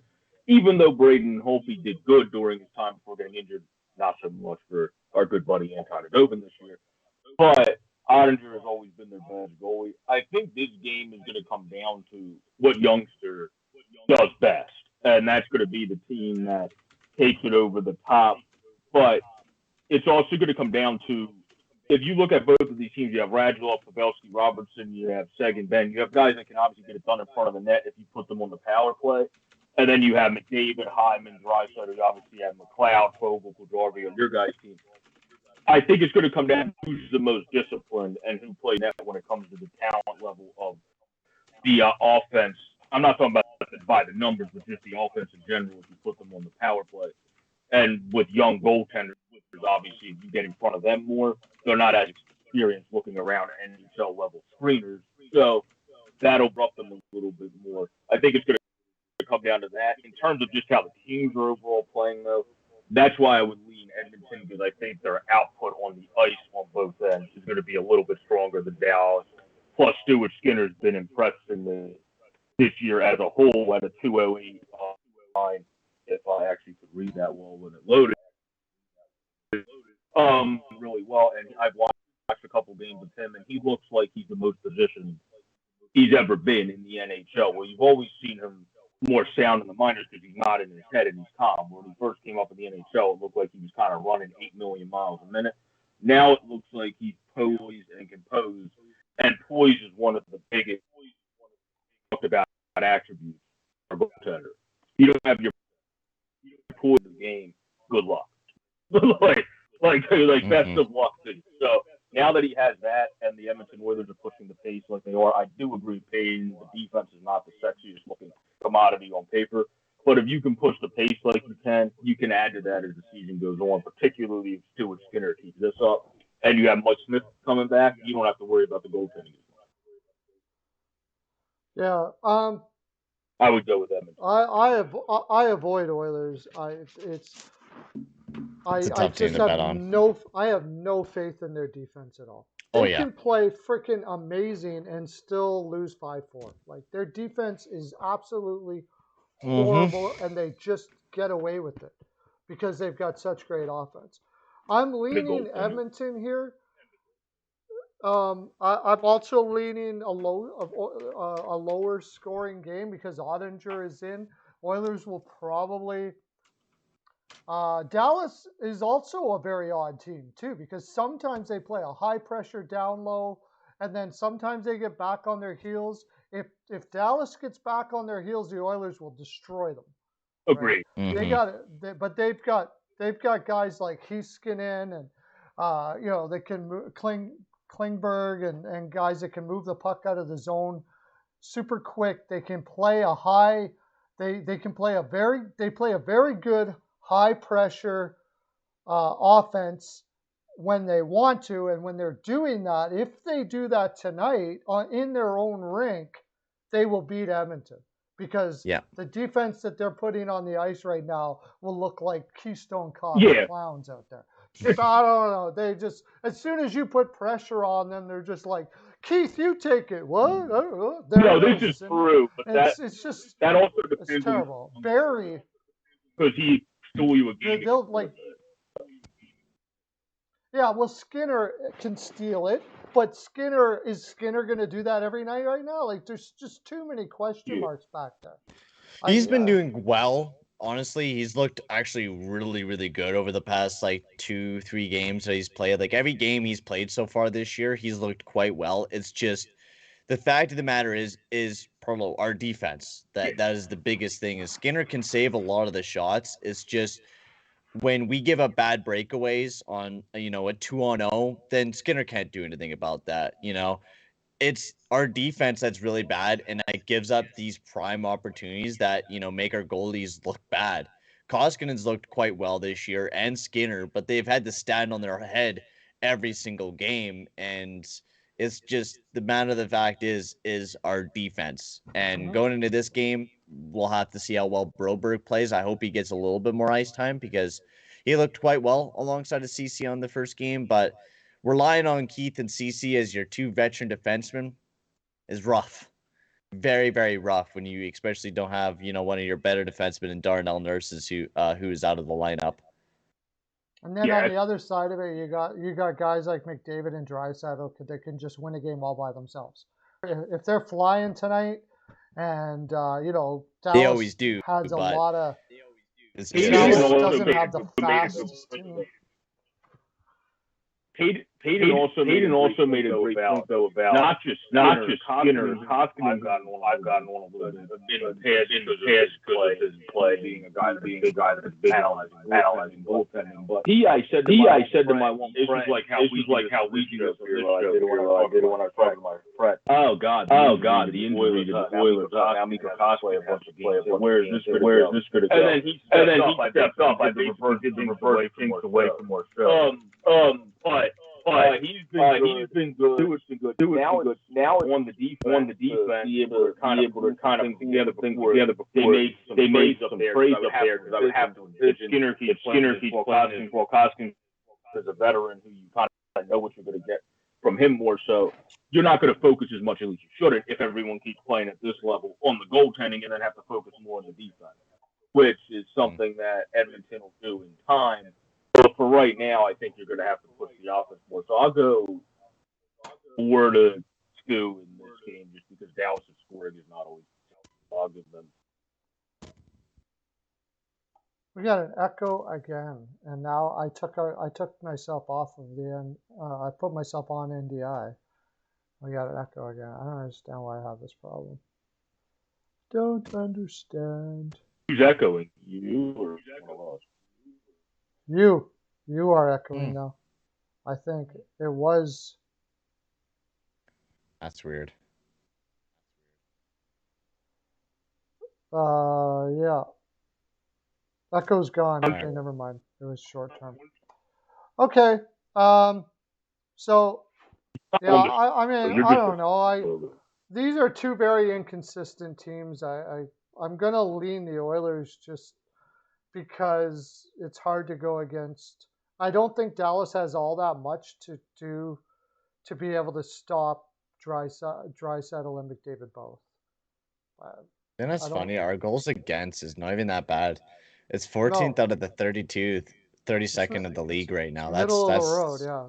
It's It's middle of the road. Middle of the road. And that's not terrible. Our PK has been fantastic. Our power play has been deadly. It's just there is like when you watch it, when you definitely watch the team, you could definitely see like Tyson Barrie can't play defense. Duncan Keith has been a bombshell. Like you cannot rely on the guy to play defense at all. Nor can you rely on him to make a good pass. He seems like he could be Erik Karlsson for a second, or he think he can be, and then he throws a pass all the way down and he just gets intercepted hardcore. And then Cody Ceci, who, to say the least, his defense hasn't been looking too great either this year. It's been going down a little bit, and especially he can't even transport the puck. You don't even want him to touch the puck. Just don't get him to touch the puck at all because he will definitely fumble it up and lose it. DC's basically your lesser version of Larson. You brought in a guy that isn't as good as Adam, that does the same things as Adam Larson. Oh, way lesser. Larson's way better defensively. Oh, yes, significantly a little bit better offensively. Oh, no, I agree with that. Larson, yeah, he's a lesser version by a long shot than Larson. Yeah, by a long shot, but my point was going to be both of them, their big thing you knocked them on, not taking the higher skill level of Larson and CC aside, is once they get the puck off your stick, sometimes they look a little bit bewildered to make the outlet there. Larson's got better at that recently, but you added a guy that Larson's improved at that instead of just keeping someone like him around. You added a guy that hasn't shown that improvement during the course of his career. That still, once he gets it off your tape, he's like, and then just throws it to the other team, and you're like, like that's kind of Cody. He's basically like a better version of Manning. Like how Dave Haxtell just fell in love with Brandon Manning and was like, well, he gets the puck off of people's sticks really well. It's like, well, no crap, because he hits the crap out of them, and then he throws it right to the other team in the slot. So that's still not a very productive thing to do. No, he was worse. Larson's problem, he got better at it as he went on. He was better than CC by a long shot in many ways, but CC is definitely the bad part about it is you want to know how bad it is, and I don't know how we're getting away with the stats we are. To tell you the honest truth, goaltending's a lot better. We have guys coming back into the zone to help them out a lot more, but when Russell is coming in the lineup, and I'm like, oh, that's probably better. Yeah, that's the thing. Like, no, that's exactly one of our best defensemen. He is one of our best defensemen that can play defense. That's what Doug Moss. That is bad. Yeah, that's what Doug Costa said. He said Russell going to have to. LOL. Yeah, well, yeah, he's gonna have to step up big time. He's one of our only good defensemen. And that's the thing that's funny. Russell actually made Barrie look half decent the other night, and that is bad. We do not want Chris Russell making Tyson Barrie look like an absolute goof, because Tyson Barrie can't play defense. But like Chris Russell is without a doubt one of our best defensive players right now, and it sucks that Ken Holland has put together this type of defensive core, because this is the defensive core he built. It really is. Without Darnell Nurse, this is the defensive core that Ken Holland has built for this team. Yep. And there's no way that team is going to win. It's embarrassing to look at that defense core. You can't win a cup with that defense. Simple as that. No. I'd be surprised. My jaw would be on the floor if I seen the team lift a cup with this type of defensive core. We would have to outscore every single team every single night and play our best offense every single night, and that would be almost impossible. Yeah, and our goaltender is going to have to play out of his head. Like Demko in the ball. So. Yeah, I mean, if you have that postseason, but Bouchard's been our best defenseman. Yeah, coming up.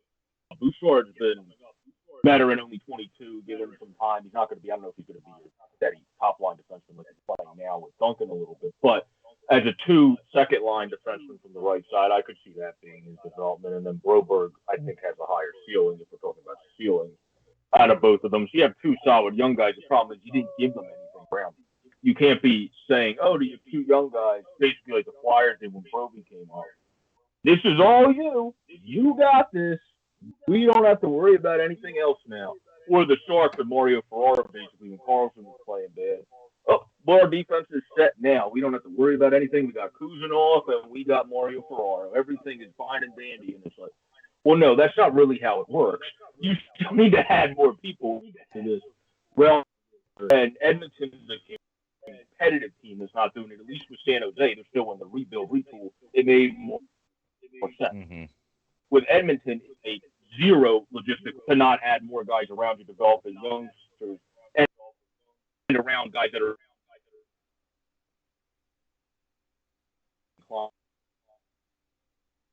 and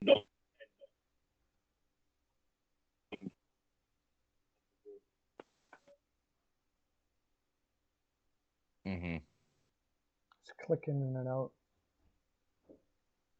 Okay, so can't hear him anyways. You've totally gone out, Joe. Can't hear you at all. let's see. There you go. Is it back? Yeah, there Yeah, we I go. got back. Anyways, we got to get to the next game, which Is that better? we got Tampa Bay versus Philadelphia, and no point for Tampa Bay. That changes things a little bit. That's a big loss. Yeah. No point for Tampa Bay. Vasilevsky against Carter Hart again. Philadelphia lost his last competition because Philadelphia simply cannot keep up with fast teams. Just too slow. That's Toronto skated circles around them. Tampa Bay, Calgary. If the teams aren't very fast, they'll beat them usually. If they're super fast, they're having a very difficult time against them. Even though points out, I think it's also Philly. We're missing our defense. I got to lean Tampa. Well, that's true, but I still think that I don't know what it is. Like they're off. You don't. Well, let's look down their lineup. Like that's true, out of position a little bit, but the fact is, fast teams are skating circles around Philly right now. Oh yeah, but that's. I mean, when I watched that Oilers Philly game, Oilers deserved to win that game. We were flying circles around them. We just didn't play very well defensively against the Flyers, and I think that's the biggest thing. If you don't play very well against the Flyers defensively, then yeah, you're going to get picked apart.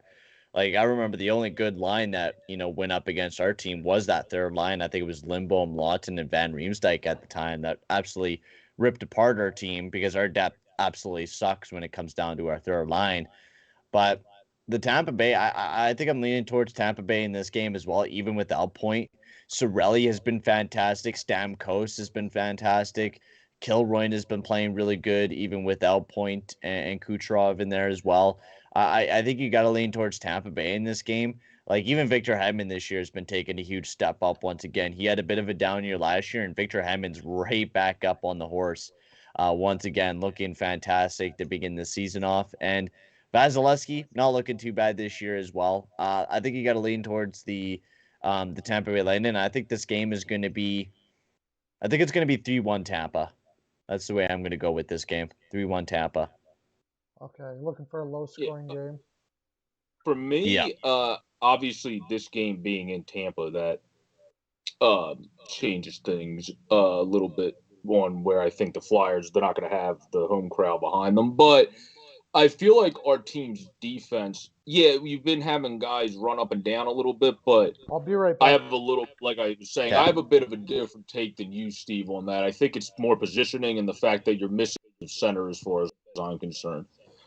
Which is Kevin Hayes. Mm-hmm. Giroux can play fine on both ends, but Giroux has to focus more on other things, like, for example, being the biggest point producer on the team at 33 freaking years old. So if somebody else could pick up the pace a little bit there, that would also be helpful. Like, Cooch is not having that good of a season this far. He's just flat out not having that great of a season this far. Hazy, if he was in the lineup, would add a lot more to the defensive side because he's not right away because he has to come back from a big injury, obviously, that we saw him go out again from. But once he got his legs back under him, he's a guy that's usually in the right position. In his first year here, like AB would always talk about, we had one defense combinations because everybody was playing in unison. Then it all went to doo-doo last year. And then this year, the defense, in terms of playing in unison and by the numbers, is playing better. But you do see that out of position, people blow by you mistakes because you have guys keep coming in and out and guys going on different lines because of all the injuries the Flyers have had early on. Even a guy that had more speed to you that looked like he was going to fit in as our fourth-line center over Nate Thompson eventually was Patrick Brown, who was actually playing really well in his handful of games, and then he got injured. So it's like the Flyers really can't catch a break when it comes to the guys that have fit in well and look like they might fit staying healthy. Like, hopefully Zach stays healthy because he's looked like he's fit in pretty well. But, like, with the way that their luck's been going, it wouldn't surprise me if he ended up, knock on wood, but getting banged up. Like, they've just been in a bad spot. Another guy that's also pretty good, 200-foot underrated game, that's a youngster that would have made the team from the jump is Wade, who has a very good shot and will always work on his butt getting back. He just needs to be a little bit better of a positional guy as he develops. So I think it's more this team's missing guys that add speed in the Allisons of the world and then the Patrick Browns of the world that were playing well. And then you're missing one of your better defenders at forward in Hayes. And you're missing probably your best defensive defenseman that also plays good all around potentially in other than if you want to count Justin Braun this year in Ryan Ellis, because Justin Braun is playing like one of the best freaking defensemen on our team this year, if not the best defenseman on our early season with how well the veteran Justin Braun's playing. But with my Flyers, I'm just worried about I'm more worried about the continuous scoring output because our defensive numbers have been better through injuries. So that makes me confident that as people come back, they'll obviously improve more if they're better from last year already, heftily. And we have these feet. It's just teams do when you push teams to the outside. You don't have to have speed. You have to be physical and brute to force guys to shoot to the outside and just cut off the middle. I've seen teams do that, like the Blues when they won the Cup. They were good at doing that. They were slow as molasses, some of those lines. So if you can kind of push guys outside, it's anticipation. Anticipation can make up for speed. If you can anticipate where they're going to be before you. They don't have guys. Yeah. Exactly, and they don't have guys that are as amped as doing that. Like Ample is doing that because Hayes is out, Ellis is out. Nobody expected Nick Seeler to have to play this many games early in the season. Nick Seeler didn't expect Nick Seeler to have to play this many games early in this, and he's actually stepped in and did okay. My thing is for the Flyers, start calling up the young guys. Frost looks like he's ready. He's playing a 200-foot game correctly. And he's been on the pay playing while fighting people off at the blue line. So eventually, if Hazy's out, you go. Bowman's up. That's a guy that we talked about, ECHL or AHL, a guy that everybody always. And really, that could be the drive to get you there and be Tyler Pitlick's of the world. And fairly well, but you can call up you can call up Frost and Zamula eventually. And I think that'll kind of bring a little bit more, one, speed, but two, more just ability on the back end and the offensive end, where guys you have now that play really well, like the Thompsons of the world in their role, and even Brass, they play really well in their role. These other guys have more potential to do a lot more around guys than those two have. So for tonight, though, I feel like I would have to, being in Tampa, unfortunately, even as a Flyers guy, lean Tampa in this one, because another guy that they're lucky to have back, they put him on the power play for God's sake with their injuries, is Barry Boulay, who they put on waivers and then ended up getting back earlier this season. He's been actually really good for them. So anybody that fits into Tampa, they're like the Avalanche. With McKinnon out, they still figured out the solving. With Kucherov out last year, they still figured out a way to solve the issues. Tampa's going to miss Point, but I think they're a good enough team again to be able to solve it. And then whenever he comes back, just like Kucherov's going to come back for the playoffs this year, if it's the same with Point, they'll just start going on a run in the playoffs again because they'll get those two back like it's a playoff time trade, basically. So I would have to go with Tampa. I don't feel like with the two guys in net, this won't be that high scoring. So I'll go 3-2 Tampa. Yeah. Okay. You bet. Perfect. Go ahead. Back, Go ahead, Peyton. Yeah, I'm back. Okay, perfect. I would have to agree with a lot of things you said there about the Flyers. The Flyers are definitely not the worst team in the world. They definitely need some things that they need to fix up on the team. The goaltending actually surprisingly has been quite well between Hart and Jones. I wasn't really expecting to see Jones actually put up some decent numbers. I'm definitely not the biggest fan of Ruotsalainen. You guys are definitely been missing Ryan Ellis a lot. from the team, I feel, especially with having Justin Braun up on the top pair and having to rely on Rasmus Ristolainen to play a lot of those big minutes in replacement of Ryan Ellis as well. And for Tampa Bay, you're spot on about Barber-Ouellet. I was actually kind of surprised. I felt like he was going to be a player that was going to explode out of the lineup for the Tampa Bay Lightning, especially with also Ross Colton and Matthew Joseph. I felt like those guys were going to be big key players for the Tampa Bay Lightning this year.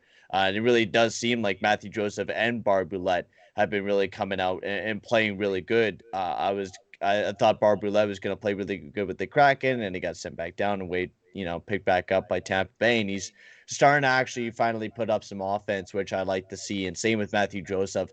He's looking quite well for the Tampa Bay Lightning as well. Yeah. They're starting to gel together in Tampa Bay. That's the thing. That team took a little bit, but you're starting to see a gel. And we all forget. I often forget just how great of a coach Cooper is too. He's a great coach. It's because of everybody always forgets how great of a coach someone is. It's the same thing with Sullivan when people never gave him the props. And when you have Crosby, Malkin, in the tank, people are not always going to give you the props of your coaching. And then people go, wow, he's actually a really good head coach. It's like, well, no kidding. But for me, I feel like with the Flyers' perspective, obviously with Ellis and everything would fit into gaps better. But Braun still was on the third pairing before Ellis went, where Risto was always going to be the more relied on guy than Justin, where Justin's kind of just turned into nothing he's ever been in his entire career this year, even in San Jose in terms of first pass up the ice and all that stuff. There's probably Sharks fans going, where the hell did this come from? So, like, he's really just stepped up. Where Risto, I think, is never going to be a sexy analytical player just because of the way he plays the game. But in terms of what he's supposed to do this year, anything you see out of the Flyers and AV and everybody is he stepped up just like Braun, just in the role he's supposed to do, shot blocking, cutting off the lanes, and kind of just beating down the other team or pissing them off, like we saw a little bit against Carolina and other teams we played this year, Boston. I think he's filling his role perfectly fine. It's just Rasmus is a guy, because of the way he plays the game, you're never going to love his analytics, but he's able to actually, this year too, I've noticed, unlike in past years, when he gets the puck off the tape, he seems a little bit more decisive, where he's another guy you could group into the category where Larson had that knock on him. If he knocked you off the puck, he was very indecisive at times after he took it from somebody. Where this year, it seems like in AV's system, which is more push the pace up the ice, he's been a little bit better at that. And the only thing AV, honestly, has said that he wants to see more from Risto because he's been happy with everything else is that slap shot. That's literally what he said in the press conference. He said, the only thing I'm waiting to see from Risto this year is that 105-mile-per-hour slap shot I've heard about. So other than that, it seems like the coach is pretty happy with the results. And if the coach is happy, then the players should be happy with what they're doing. Now, can he do more? Yeah, sure. But I think he's doing fine now, and they don't utilize him like they should on the power play anyway to have that slap shot. The Flyers run their power play pretty stupidly sometimes. So that's why I think Terrian might be gone sooner rather than later. But you have to be able to utilize guys rightly to work out on that facet. I think he's been fine. It's just the team doesn't always put him in the best spots to have better stats that would help his analytics, for example, on the right side of the power play to use the one-timer slap shot AV was talking about. AV talked about it. Maybe now he should talk to Michael Terry and going, hey, dumbass, over here. Put him over here and park him there. Just like that. Ristolainen is Zadorov with a slap shot. That's it. That's all he is. No, I don't agree with that. I disagree. You're not paying him. You're not paying him $7 million a year. Are you? I don't agree. If they resign, Zadorov has way more. Zadorov's slower, in my opinion. He's not usually as good position. No, not usually good of a reactive player. Zadorov's better defensively. Ristolainen's a better skater, but he doesn't know what to do with it. He could be in another 3 years really good. But it's a big question mark, and you're going to throw him $7 million to find out? Well, Risto's having his best season this year that he's had. Most. Sure. Oh yeah, his offense is looking good, but he's definitely not a big money defenseman. He's like Seth Jones. He's been an absolute dumpster fire up until now, so it's pretty easy to have your best year. He's like Seth Jones. He's better offensively than him, and his defense is an absolute garbage shoot. You don't want to be paying $7 million for Russalainen. $5 million around what he's getting paid right now is what Russalainen is. Also, worth. I don't think though you could put up some decent offensive numbers and doesn't play very well defensively. Yeah, he's like Tyler Myers. I don't think the Flyers. Tyler Myers is a better example. Yeah, Tyler Myers. Yeah, good example. Well, the thing with Risto though is he's been in Buffalo, and they haven't put like Buffalo's system until now with Don Granato. Sure. Actually, I know that. Absolutely, no doubt about it. He had a coach that was in shock. Like might have been a good coach in one day, but he wasn't a good coach once he came to Buffalo, Kruger. He forgot how to coach hockey. So I mean, you had a guy that wasn't even in the court really anymore. It was an afterthought to him. He comes back, and it looked like it was an afterthought to him. He had no system structure whatsoever. The team was a dumpster fire the entire time he was there, and it wasn't helped out by ownership because the Pagulas are stupid when it comes to hockey. But it was the fact that he didn't put in a good idiot owner, and it looked better with Granato. I feel like Risto's literally one of those perfect examples of a player that's a microcosm of the situation he was in, where now in Philly. I agree. So he's a guy that's been I think he's been playing his best defensively too, honestly, where he's taken the puck off, like I said, and had better decisions. He's been more physical. I honestly think he's been better defensively than offensively this year. He only has 3 points in 14 games, and he hasn't pushed the pace offensively like you've seen him in his first. They're working on him getting better 200 foot, and I honestly think, especially because I've watched more than you two, the Flyers, because they're my team, I think he's looked better defensively than on the offensive side. He's fine on the offensive side. It's just this year we're not putting him in the best chance on that side because it seems like the team's focusing on get more improved, continue to work you, because that's nobody wants a guy to develop into. No offense to Tyler Myers, but he's always just been adequate. Rasmus Ristolainen, that's why I wanted to put him as Zadorov, because Zadorov, as being a former first rounder himself, has kind of stayed until he emerged one year last year and did better at adequate and then had one decent year. This is kind of the year I say it looks like Risto, and Zadorov also never had as solid of a start to his career like when Risto first came up and people liked him in Buffalo. You had Risto now kind of coming into his own, and I feel like this is the year he'll kind of fix the numbers. But I do agree with Peyton. He's not a $7.5 million. But if you can get him for 5, which I think is probably what the Flyers are going to try to go with for a couple years and do like a 2-year, a 3-year, and then he's 27, I believe. So then if he does what Pearlo said and he keeps going at the track he's going in Philly, in that 2 to 3 years, then you might be more at the 7. But now, if he keeps playing like this, you're more 5. Maybe you give him, if you're the Flyers, and you move on from JVR so you have extra cap. If he asks for 6, you say, we'll just give you 6 for 3. But that's usually probably, I think, where they're going to want to be. But I think he's played his best season in the National Hockey League this year thus far. And I think in Philly, the thing is, like I said earlier, it's a lot easier to stay negative on somebody than turn it back around and get positive on them. All we wanted here was a guy that fit into our defense that can shot block, that can beat. It kind of reminds you of the old Flyers ways mixed into having the Ryan Ellis's, the Provorovs. You brought in Yandel to push the pace offensively, which he's been doing an okay job at doing. And then Sealer's done better than anybody ever would have thought of. So I think with Risto, he's doing everything everybody expected. And in Philly, he's actually one of, just from following people along, he seems to be one of the fan favorites early on just because he fits into the Philly style. He's a blue collar type of hockey player. He fits into the Philly style of beat the crap out of you if in order to get the results that you want, or do what you have to do to get the results that you want, is probably a better way to put it, which is what kind of he likes. If you hit people, if you block shots, if you block a shot and look like you can barely move, I've seen him stay out on the ice a couple times after that.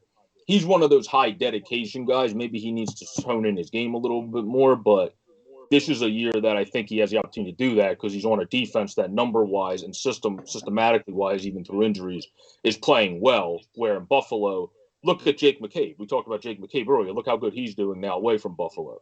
I never had a problem with Jake.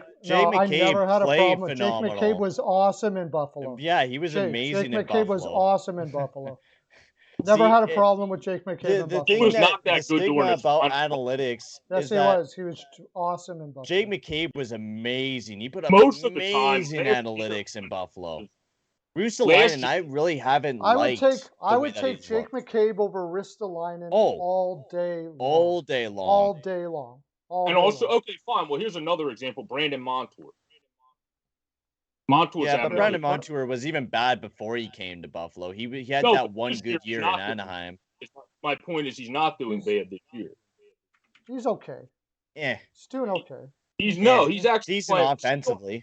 About it yesterday, he's got some pretty good offensive. Yeah, but Montour always had good offense. That was the thing. He always had decent offensive abilities. With Ristolainen, he was bad at everything. He wasn't good offensively. He wasn't good defensively in Buffalo. Now he's decently offensively in Philly, but when I did watch him, I wasn't a big fan of the way he played defense. He wasn't very out there when he was playing defense. Just kind of like he reminds me a lot of Duncan Keith.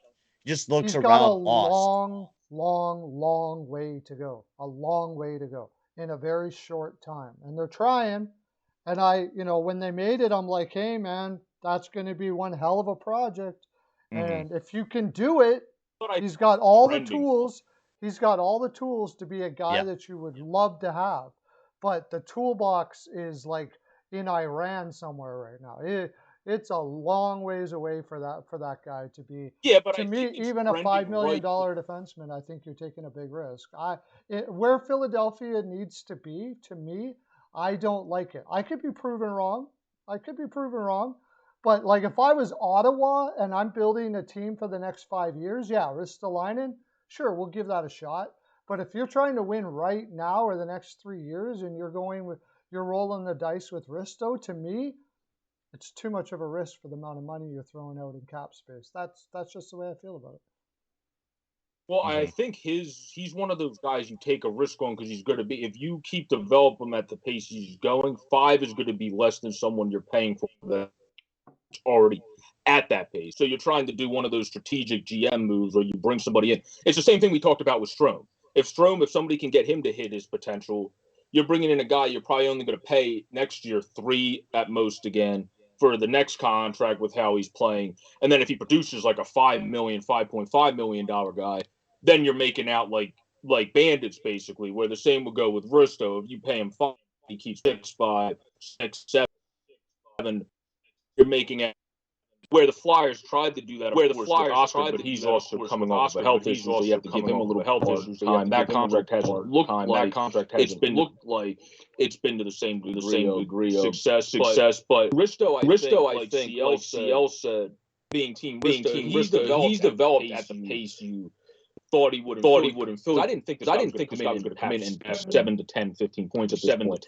I thought he was going to be more a guy, especially from how they were talking about preseason. You let him develop his well. You let him develop. You let him be the game one. You let basically put in the shots, put in the skills that we talked about with a guy that's playing better this year.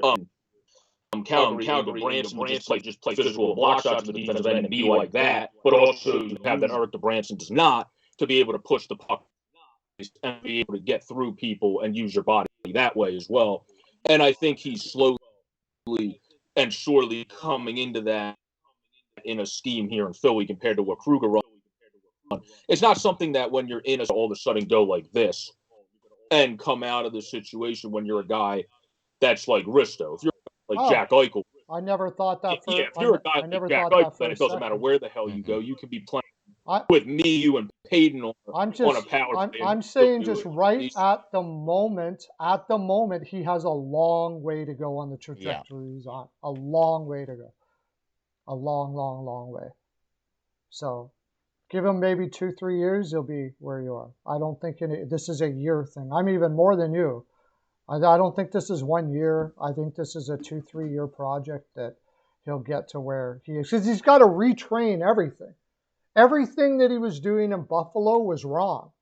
And now you're doing it at 24, 25 years old instead of when you're supposed to be doing it at 19 and 20. So you got to get rid of a whole bunch of old habits that you've been allowed to have. But the difference is redo it into a new one. Yeah, but it doesn't. It almost makes it more difficult when you get. That's the reason why a lot of players, by the time they hit 24, if they haven't made it, they never will. Yeah. Because if they haven't got rid of the old habits yet, it's very difficult to turn it around. And I think he will be good, maybe somewhere down the road, a 4.34 max tops. But there's a lot of question marks there.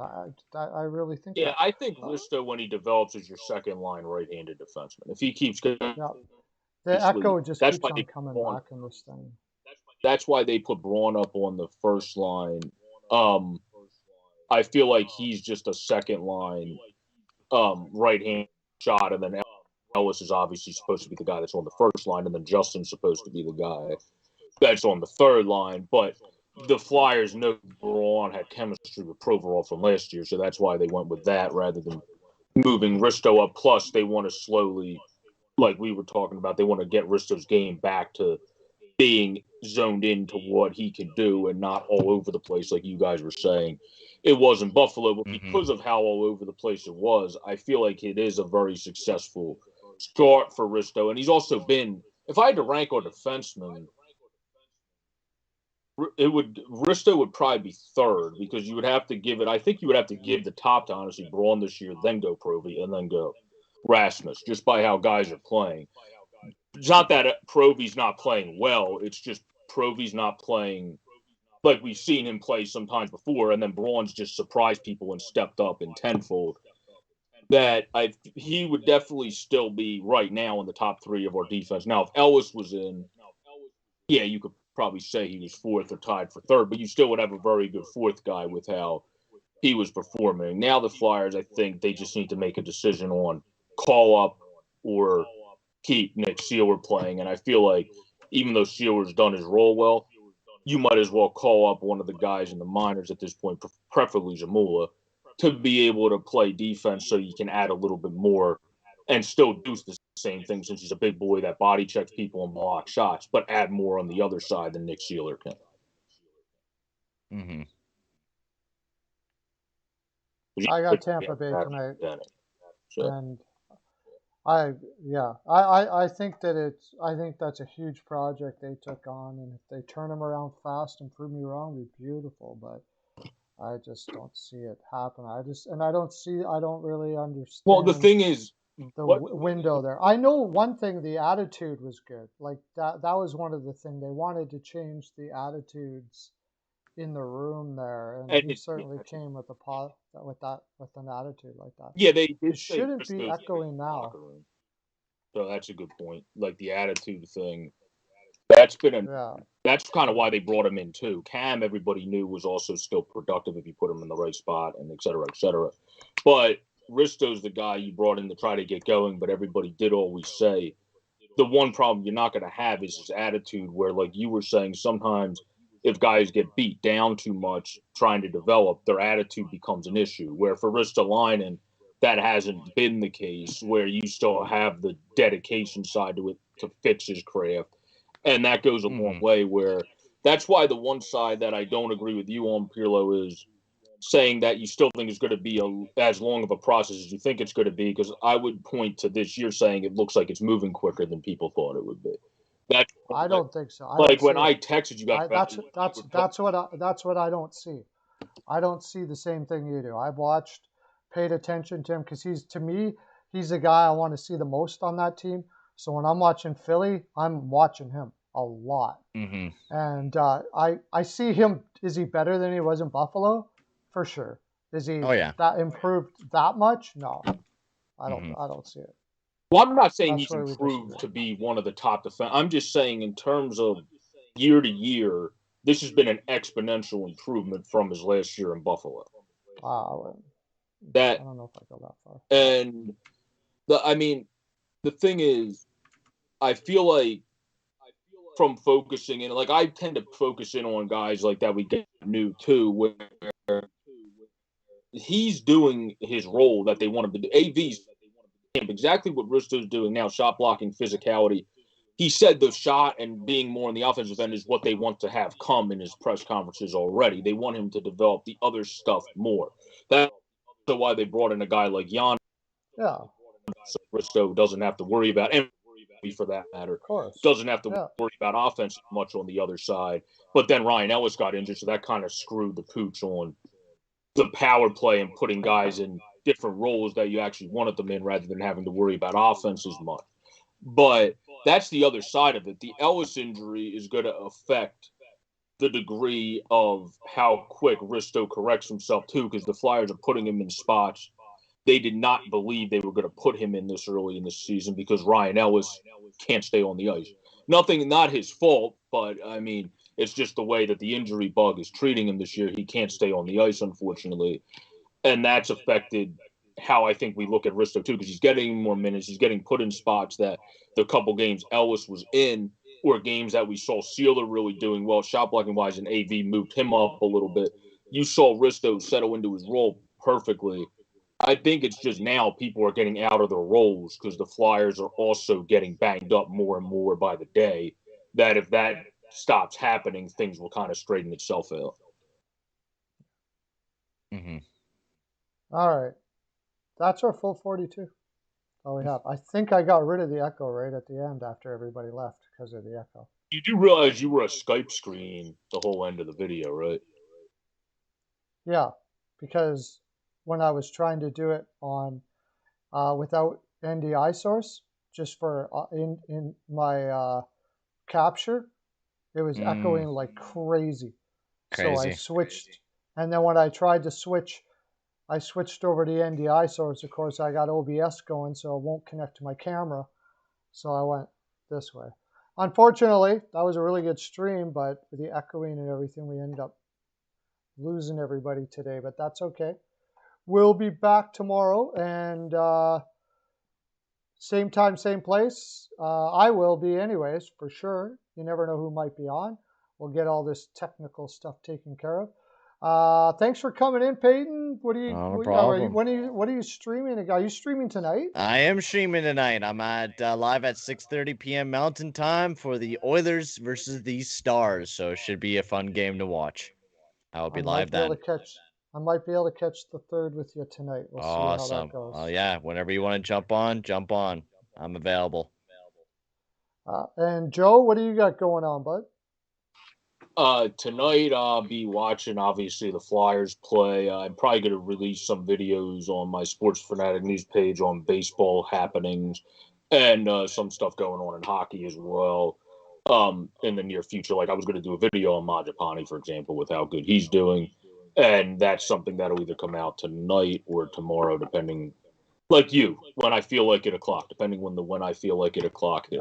That's why I live my life. When I feel like 8 o'clock. That's right. Okay, that's our full 42. Have a great day, everybody. I'll see you tomorrow. For anybody that's in, come join us on the stream tonight, where I'm sure there will be no echo. And yeah, Steel Flyers All Sports Network. Go check it out. We're getting swag. Okay, bye. Woo!